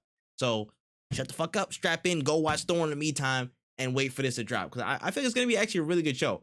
Honestly, like I say, it's upper expectations. I expect this to break into like my top, honestly, probably like top four projects, top four MCU shows, I would say. I think it has the interesting. potential to, because I like Hulk is one of my favorite characters in my privacy. I looked into She-Hulk and stuff like that. So I enjoy the stuff that, and the subject matter that she gets around to. You know what I'm saying? Like, just as a character, and the cast that gets involved with her. So, I think it might actually be a really, really solid show, and it could introduce to a lot of stuff. Like, it could actually be a meaningful segue for a lot of different things, and it would make sense instead of shoehorning a lot of different cameos and other stuff in like other shows may have been. It could Yeah, be an effective vehicle for like a lot of street level people, and other characters that we might see in a couple projects coming forward. yeah, I agree with you. I think she would be a perfect like if there's any Marvel TV show that I think should get a second season. Um, it hasn't even come out yet, but it's She-Hulk. Yeah, Or like shows like She-Hulk, Daredevil, like things like that yeah, make Loki. sense. Yeah, like something that isn't, hey, um we're gonna just string things together in a simple way. Like even Loki, I like the idea. If it got a second season, I wouldn't be mad at it. But that to me, that's Mhm, more of like a limited series. Like giving it another series to move shit forward, yes. mhm, But like this could be something along the lines of like not like a sitcom, but like oh here comes She-Hulk's adventures, and you're checking in mhm. with smaller shit. Like there's an Yeah. episode where maybe she runs into like Spider-Man, like runs Mhm, into Tom Holland's character, like shit, smaller shit where it's like I want to know mhm, what happened to blah blah blah, but we don't need a full movie about it, or we don't need a full whatever. Like I want to check in on Luke Cage real quick, and it's like cool, he's right here. I'm going to his bar mhm. to help it from getting foreclosed or whatever. Something Yep. small, you know? Yeah, and it's a very meaningful and logical liaison to a lot of different characters. That's I feel like that's what we're agreeing on right now. It's like, it makes sense to have that waypoint to see as many different characters as you can without them getting their own project. You have to waste so much money on them having a solo project and this, that, and third. Bro, just put them in the She-Hulk series. You can go see them. Yeah, they can have their cameo that way. So when they'll appear in bigger projects and have their cameos, you don't have to do a whole backstory or anything like that. You know what I'm saying? Like and do a whole different spiel for them. They're already present. You've already seen it before, so it's a good segue, and I think it'll be a good series in its own right. So I think there's a lot of good potential coming. I agree with you. Facts. And I'm about to say, people try to quell your horniness in the meantime. Quell your horniness. Thank you very much. I'm about to say people is in there. I'm about to say I might be included in that, but that's beside the point. Anyways, that's enough for the trailer trope today. I'm about to say enough. Let's move on to some other topics, man. So we had the 505 Games conference at the top of the week. I thought it was gonna be really like packed out. It was not, and almost woke up super. Oh my god, I forgot about it. Yeah, I yeah, totally did not know it happened. yeah. I did not either until Wednesday. I had no clue. But you know, there was a couple games that got showed off, but the main one was something called the Miasma Chronicles. Now, I'm about to say with that is the creative team from the creative team behind Mutant Year Zero. This game is like a tactical craft adventure in like a post-apocalyptic world, and you're fighting an entity known as the Miasma. So looked pretty interesting. Got a quick announcement trailer. It's gonna be coming, to PS5. Like they were like staring. It's like this boy and this robot. This guy looked like kind of like a bootleg Cal Kestis. I don't want to say bootleg, but still, he was kind of there. But him and his robot are kind of fighting this dark thing. I assume is like one of the Miasma, and it kind of looks like technomancery, like a little bit different. I'm curious to see how the gameplay goes, but I mean, thoughts on all this? I saw it and I was like, oh, this is kind of cool. You said, let me find the phrase, tactical craft adventure. Um, that doesn't sound like a genre, but Oh my goodness, okay. I minced my words. Oh, was it? Yeah, I got it from the description. Beautifully crafted tactical adventure. So it's just a tactical adventure. Sorry. Okay. I was like, Sorry. what is how do you tactically craft something? Yeah, I mean you can, but not like in a genre. Yeah. My fault. That's my bad. My bad. No. T. Hey, No, listen, you're we're keeping this bitch rolling. All right. It happens. It happens. I'm interested in the world. Like, it looks interesting. Like, it for sure looks interesting. But again, it's a cinematic trailer. Like, cinematic trailers are like your dad telling you, like, let's go to Toys R Us. Like, we're gonna go to Toys R Us. It's like, I'll believe it when we get there, bro. Yeah, like, facts. this is good. Like, I would love to get hype and excited, but when you don't take me, I'm gonna be tight, bro. So like, I'd rather be proven wrong. It looks cool. It's giving very much boy and his droid, which isn't a bad thing. I ain't seen no gameplay. The setting looks interesting. The designs look interesting. I gotta see the game though. Like, I gotta see what we're working with here. Yeah. Show me the Carfax, and that's all I got to say about that. That's literally all I have to say, bro. It is what it is, man. But it looks decent though. Shout out to, you know what I'm saying? Shout out to Bal Bestis. You know what I'm saying? Shout out to him out there. He doing his thing. Okay, moving forward a little bit, man. Hey, you know what I'm saying? Fall Guys dropped the news this week, y'all. Come on, biggest news of the week, everybody. The 6-foot beanbag people are going to be a part of a free-to-play game. So yeah, man, listen, Fall Guys going free to play. Alongside announcing a level editor for people to get their hands on and customize their hardest tracks, is going to be coming to Xbox and Switch as well, with crossplay, cross progression, new levels, costumes, and more on June 21st. How do you feel about that, man? What's going on? I say this and I'll say this until the day I die. Crossplay should be, if you want crossplay in your games, it should have been there from the beginning, because you're only hurting yourself by waiting too long. Shout outs to Guilty Gear Strive, where I can only find fights if it's 9 o'clock at night on a weekend or something. Like, there's the community. You should never really fragment your community in a multiplayer game. You're kind of just shooting yourself in the foot. I understand it makes development way easier, but when you're a game like Fall Guys, that we all notoriously know for taking over our timeline and our lives for a hot month, I want to say, like, I want to say 1 month, maybe 2 at the most 2 months, and then fizzling out when Among Us came through and just fucking smacked the shit out of it, because it was ate his lunch plate. Crazy. a free to play game that came through. Like you see what I'm saying? Is like when Among Us took over, they should have been heavily considering free to play. What they should have did was like drop 2 or 3 seasons in the paid model, because that would have been like the $20 you spent. It's like that you got Mm, 3 battle passes for free, and then go free to play, bro. Because they should have been did this. I feel like they're like, I don't remember. I think this game came out in 2020. It's 2022. They're like a year late yeah. with this. They should have went free to play last year. Will it bring more people? That level editor might, because that was one issue I had with Fall Guys. Is once you played enough level, once you played it for a long enough time, you kind of get. I mean, obviously they don't have enough. They don't have infinite number of levels, but you kind of get tired of the same old, same old. There'd be times where I'd be playing Fall Guys, and if I got to the level where it was a hexagon fall thing, I was just like, well, I'm not winning this because I'm not a sweat, and I don't feel like spending 30 minutes like doing the short jumps or whatever to like slowly get the hexagon thing to get done. So the level editor with maybe like community levels getting brought into like the main rotation would be sick. Mhm. Crossplay is going to be cool. I don't know how it's going to work with the Switch. I say this every single time they mention crossplay and Switch. I always say we'll see what it works like, what it looks like with the Switch.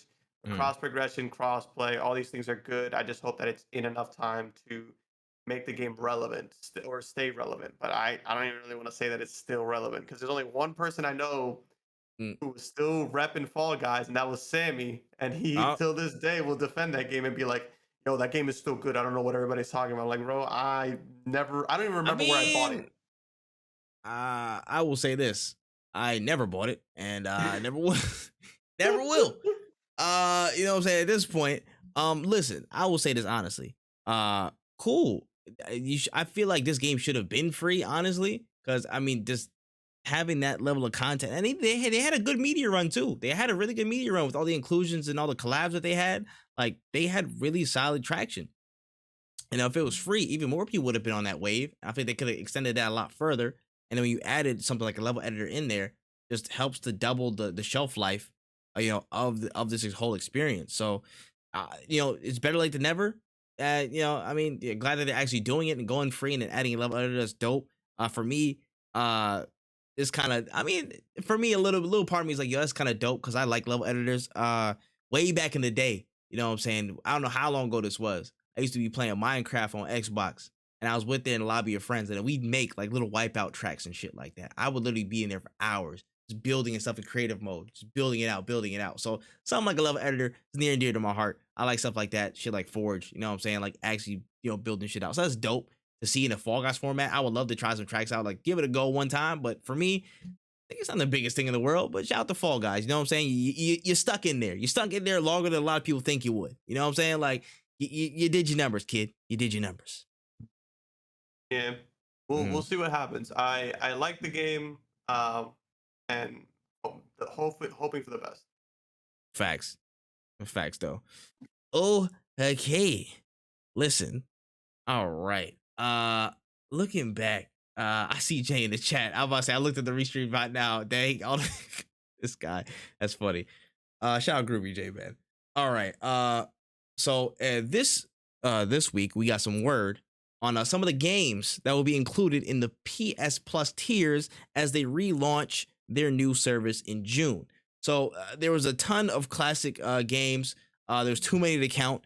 There was a lot of upgraded PlayStation joints from all over the shop to modern titles like Red Dead Redemption 2, Miles Morales, limited time trials for Horizon Forbidden West, Tiny Tina's Wonderlands, WWE 2K22, and more. But the biggest inclusion out of this news drop was that the fact that Ubisoft Plus Classics will be included in the tiers of PS Plus at no additional cost. So Ubisoft Plus, in some capacity, is now a part of the PlayStation Plus tiers. The full list has things like South Park and A Stick of Truth, Assassin's Creed Valhalla, For Honor, and more a part of this offering. So, I mean, the plot thickens a little bit. The plot thickens. What do you think about this stuff? I think that it's funny that they put uh there's so many games on here that are classics that I just legendary fishing, cool. Sure. Um Zombie, classic, sure. Cool. Like I think it's good. Like in the long run, it's Mm, good. really just need this to drop. I really just need this to drop. I don't think I can't state that enough. As much as like I like speculating and looking into the games that are going to be on it, I need it to drop. I need to know what I can download. I need to know what I cannot download. I'm going to do a full in-depth review on the whole service on Mm. YouTube. Like I'm definitely going to go through it and I'm going to talk Mm. about pricing. I'm going to talk about all that shit cuz I think I'm a huge fan of saving money when it comes to gaming cuz I know how expensive the hobby can be.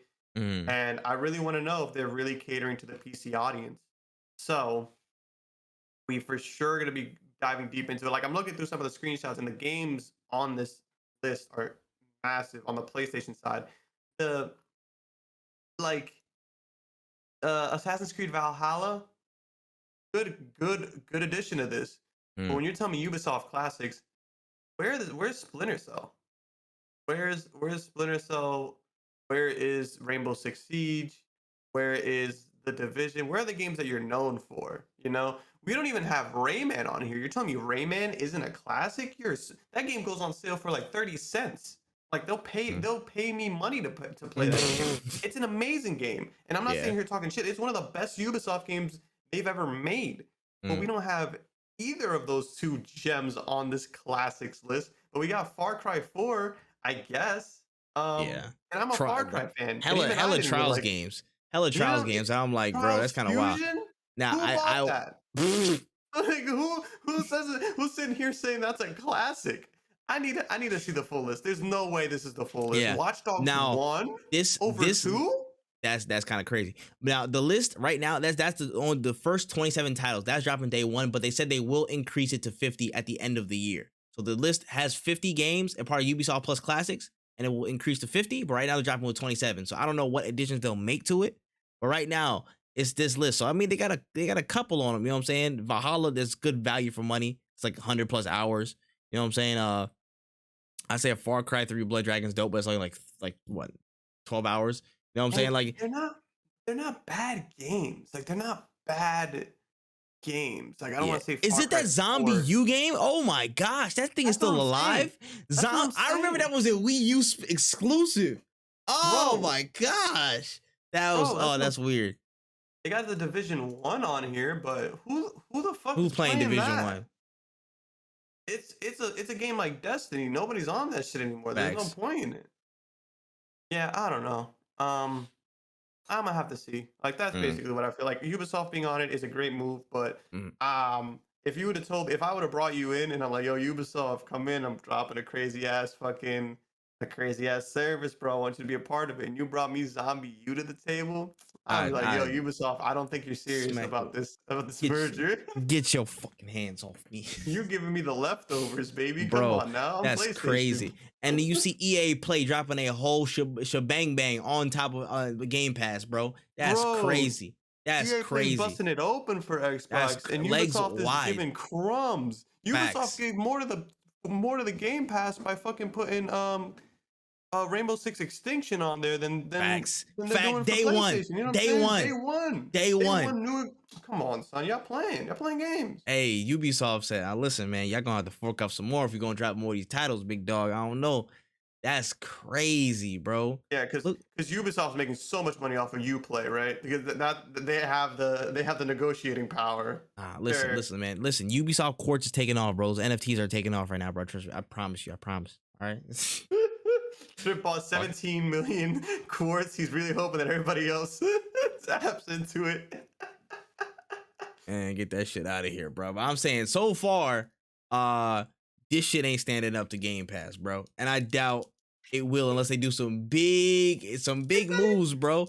It's not even they're not even the same ballpark. Like, and I don't want to be the one to compare, but nigga, they two live service game services, nigga. I'm sorry. I'm sorry. For No, this we gotta case, compare. Like we you got have to it's compare this because one that's why they're literally. being released. Yeah, this is literally the exact reason. If there wasn't competition between these two, they wouldn't drop this thing. They wouldn't even announce any type of service like this, any type of rework. So I'm it is what it is.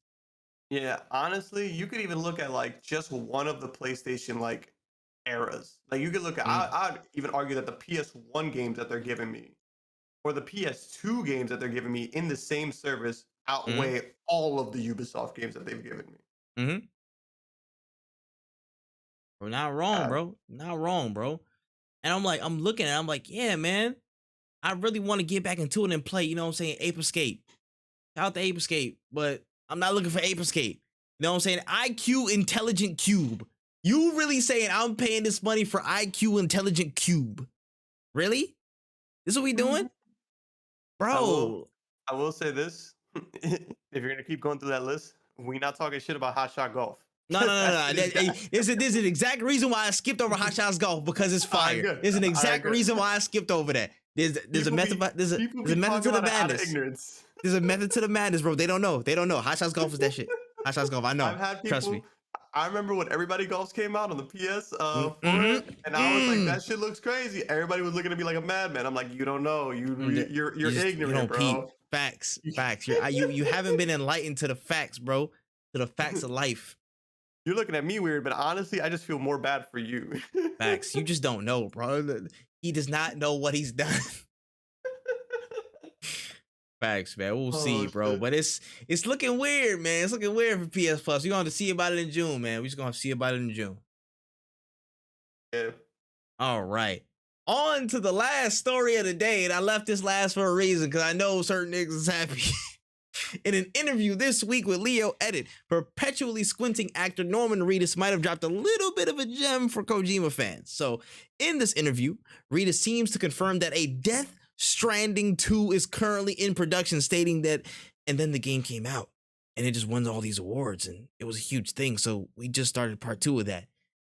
So, in essence, you know, they were talking about Death Stranding, and, you know, he just kind of let it slip that a part 2 is coming on the way. When? How do you feel? The thing is about me is that I knew this game was coming. I cannot express to you how good this, like, I can't express, like, I can't put it into words. Like, I can't convince you to get the game.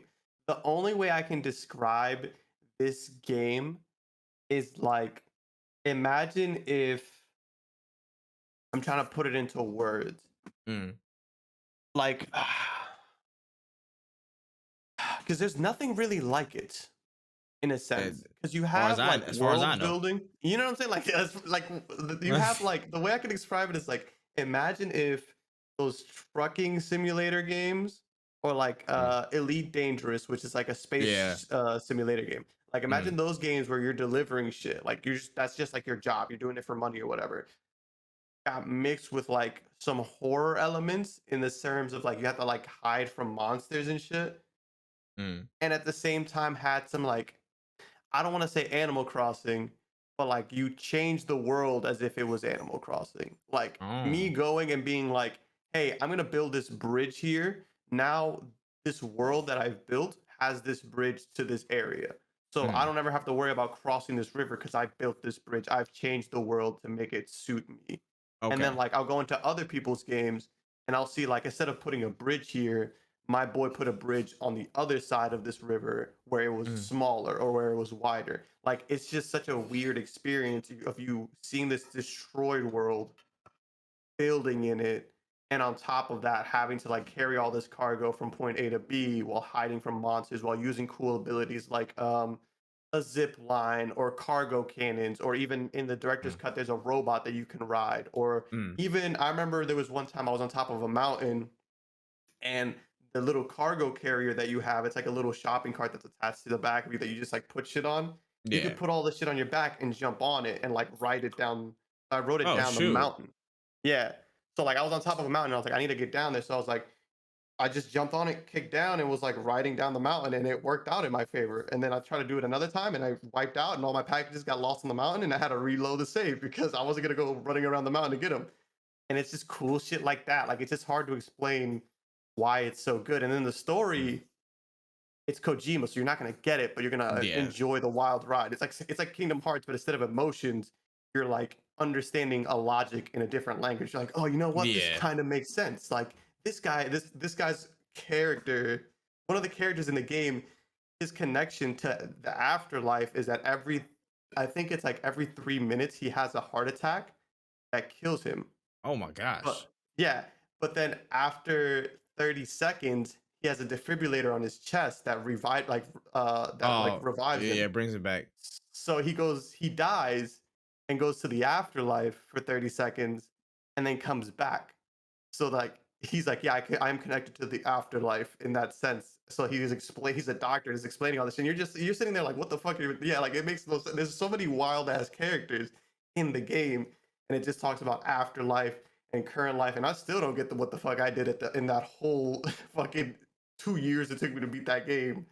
But I cannot wait for the second one. Even the improvements from like the first one to the director's cut, it wasn't a lot, but it showed me like they understand what they're doing in this space. So I'm excited. I knew that there was going to be a second game. I just need to see the trailer.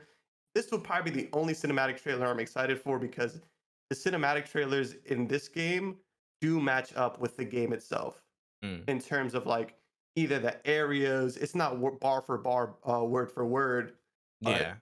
but you get those big set pieces or like the trailers make sense. Like it will, Mm. or there are scenes that look just like Yeah. the cinema It or it close matches enough that up. you're just like, yeah, Mm. like I know that if they were to make this game on a PC as like the model, the cinematic would be super close to it. But I understand that like this doesn't look as good as the cinematic because I'm playing it on a PS4 towards the end. Mm. Got you. Got you. Yeah. Uh gonna sit there and nod like I understood half what No, I'm playing with you. I'm playing with you. I'm playing with you. I see what you're saying. Honestly, I'm still continually dismissing it, but I think at some point I will want to try it. I would want to actually give it an earnest try. You know what I'm saying? Right. Like I've given it enough slander. I've given it enough shit. I feel like I actually would want to give it a go. You know what I'm saying? With the second one, I don't know. Don't tell me, but like, does the plot? Okay, don't spoil it. But does the plot end somewhere in a conclusive manner? Is there open to interpretation, or is there definitive like, hey, this ending ended, and we could go somewhere else, but this part ended. Like this first part, Death Stranding 1 that's a bracket. No, like they could move on. They Mm, 100% could move on, but they could also not. And that's the biggest thing. Is that like okay. it's not like it doesn't. I don't want to say there is some conclusion to it. Like if this was the last game, if this was the only game, I would be happy with it. Maybe I would like for like some novels or something like Mm, some expanded lore on certain things. yeah. I would love for that, but no, I don't think it does that. Because it does end in a pretty satisfying way for me. Yeah. But like I could also see where people are like, nah, I need more. And if they decide to move on with a different character, or do it in the world with a different people, I'd Mm, understand it. But if they continued Norman Reedus's character, uh, I would also be like, I bet we back in the booth, we Vex. walking across the country. Mm, Um, I will also point out that Death Stranding and the director's cut will be on the PlayStation streaming service on the PlayStation Plus. So mm, if you ever don't want to pay for the full price thing, it will be available. I'm just mm. letting people know. This guy, bro. God damn. I'm about to say UPS box advocate, bro. I'm about to say every time you walk in that game, all you hear is Willie Nelson, bro. On the road again. I can't wait to Like get on the road again. oh my god, it's so good. The only issue I have, and I don't know because I haven't gotten too far into the director's cut, because all I've been doing is I'll play like one mission and like Mm, just fuck around in the photo mode because it's so good. This mm. game and Ghost of Tsushima have amazing photo modes. Fantastic photo mode, Ghost Tsushima. Oh my Fantastic gosh. photo Oh mode. my It, goodness it makes gracious. it makes the game like, imagine Pokemon Snap was just a mode. That's how Hmm. good it feels. And I'm like, damn, people paid like X amount of money for Snap, and That's a that's all fact. that is photo mode. Where It's a this game fact. has that as a feature. Hmm. Um, I haven't tested this out, but I would love for them to start adding, and this is for all games in general. I think Mm. every game that has audio logs in any capacity, you should be able to listen to them while you're doing anything. I Like it agree. should be like listening to music, like because the thing Facts. is in the game there's music that you can like play while you're in your private quarters, or while like sometimes you can build like a little rain hut because rain in the game like hurts you. Um, Yeah. there's like a little like umbrella that Mm. will play music for you if it's leveled up. Like you could have like your own music that's played in the game on there, and I'm like, oh, this is kind of Mm. cool. But like you can't listen to music while you walk. Yeah. There's an artistic reason for that, but like audio logs, bro, if I'm walking across this game, spending hours just literally walking, let me listen to some of the backstory. Let me listen to some people talking about some shit. You know what I'm saying? Let Yeah, me I podcast feel it that. up in my game. Yeah, I feel that. I feel that. You know what I'm And that's saying? not just Bump. this. Like I was Yeah, I just feel like, that in that's not every just game. this. Yeah, like Mhm. every game, bro. Hey, listen, man. You know what I'm saying? Sometimes you need to just bump no cooldown when you want to go in a game, bro. Sometimes you need to, you know what I'm saying? Listen to Absolutely. some shit back and forth, bro. I feel that. I feel that though. But yeah, I will go on record and say I'm willing to give this game a try. Honestly, I am willing to give this game a try. 100%. I was just uh yeah, nah, it still probably is a delivery simulator, but I am interested to see what else it has like thematically and story wise because I feel like that seems to be the big draw that gets people, involved. I mean, it's Kojima, so it's like, Yeah. that's kind of like the big sticking point and stuff like this. So I'm interested to see about that. I'm interested to see how this alleged sequel will pan out and where it might end up, man. One thing I know for sure, the game's gonna be damn beautiful. I will say that. You know what I'm saying? Yeah. There's no doubt Death Stranding 2 would definitely be a for sure gorgeous game. So you know what? Shout out to Death Stranding fans everywhere. Y'all are rejoicing a little bit. You know what I'm saying? Just waiting for the full confirmation for Daddy Kojima to come out and say, hey, listen, want to pull up the 2, and then that's it. But yeah, nah. You know what I'm saying? Shout outs to Yeah. y'all. All five of us are very excited for Oh this my game. We're all buying 100 copies each. god. We have a group chat. Oh my gosh, man. On the WhatsApp, man. It's getting connected. I feel that. I respect it. That's community solidarity right there, man. That's solidarity. Every All time I find right. somebody talk about it on the timeline, I literally geek out. I'm like, oh my Now, god, you played Death Stranding? Like, this is so dope. brethren, just Like, come on the flock. thank you. Thank you. I bought it like 3 times so far. Uh, You're awesome. oh my gosh, man. The rare sights, the rare sights. But it is what it is. And with that being said, that is all I got on my notes, bro. That's literally everything I got. I had nothing else. Anything that we might have missed? Anything that might be, slipping through the cracks this week that you saw? I'm trying to think. Because I feel like there's something that happened, but honestly, if it was big enough, we'll probably talk about it next week. But I think that's honestly it for me as well. I don't think I really have anything to add. Mm. Yeah, no, me neither, man. I don't got too much to add. You know what I'm saying? Just keep playing your games. Multiverses is going hard right now. I will tell you that much. I'm gonna Yeah. be on that for the weekend. Yeah, I'm about to just eat food, drink this water, and chill out, bro. Like it's almost June. You know what I'm saying? Lots of big things coming from this side. Yeah, man. But yeah, before you head out, man, what's your closing notes, man? Closing notes before you get them going. Um, don't overdo it on the Popeyes before a podcast. Oh my I'm not gonna lie to you. gosh. The first half of this podcast, I was dying and being like, man, am I gonna throw up on stream? My stomach digested it. We're moving forward. This guy, bro. Um, This guy. and I will clap anybody in multiverses. That's a pretty solid statement. My gameplay is Wow. kind of crazy. Wow. It's Wow. crazy. It's just Listen, nutty. let me go get some practice in, bro. Cause this man think he hot shit, bro. I need to come balance the scales in this hole, bro. This don't make no sense. This is wild. Yeah, I'm bringing my main Finn. I'm about to say I'm maining Finn for now before I unlock more characters. I'm about to make it crack. I'm telling you, when I get my hands on this game like fully and like get into it, Finn and Arya about to go nasty. My Arya's gonna be nasty. I put that on everything. Man. Oh my, that Arya's gonna be.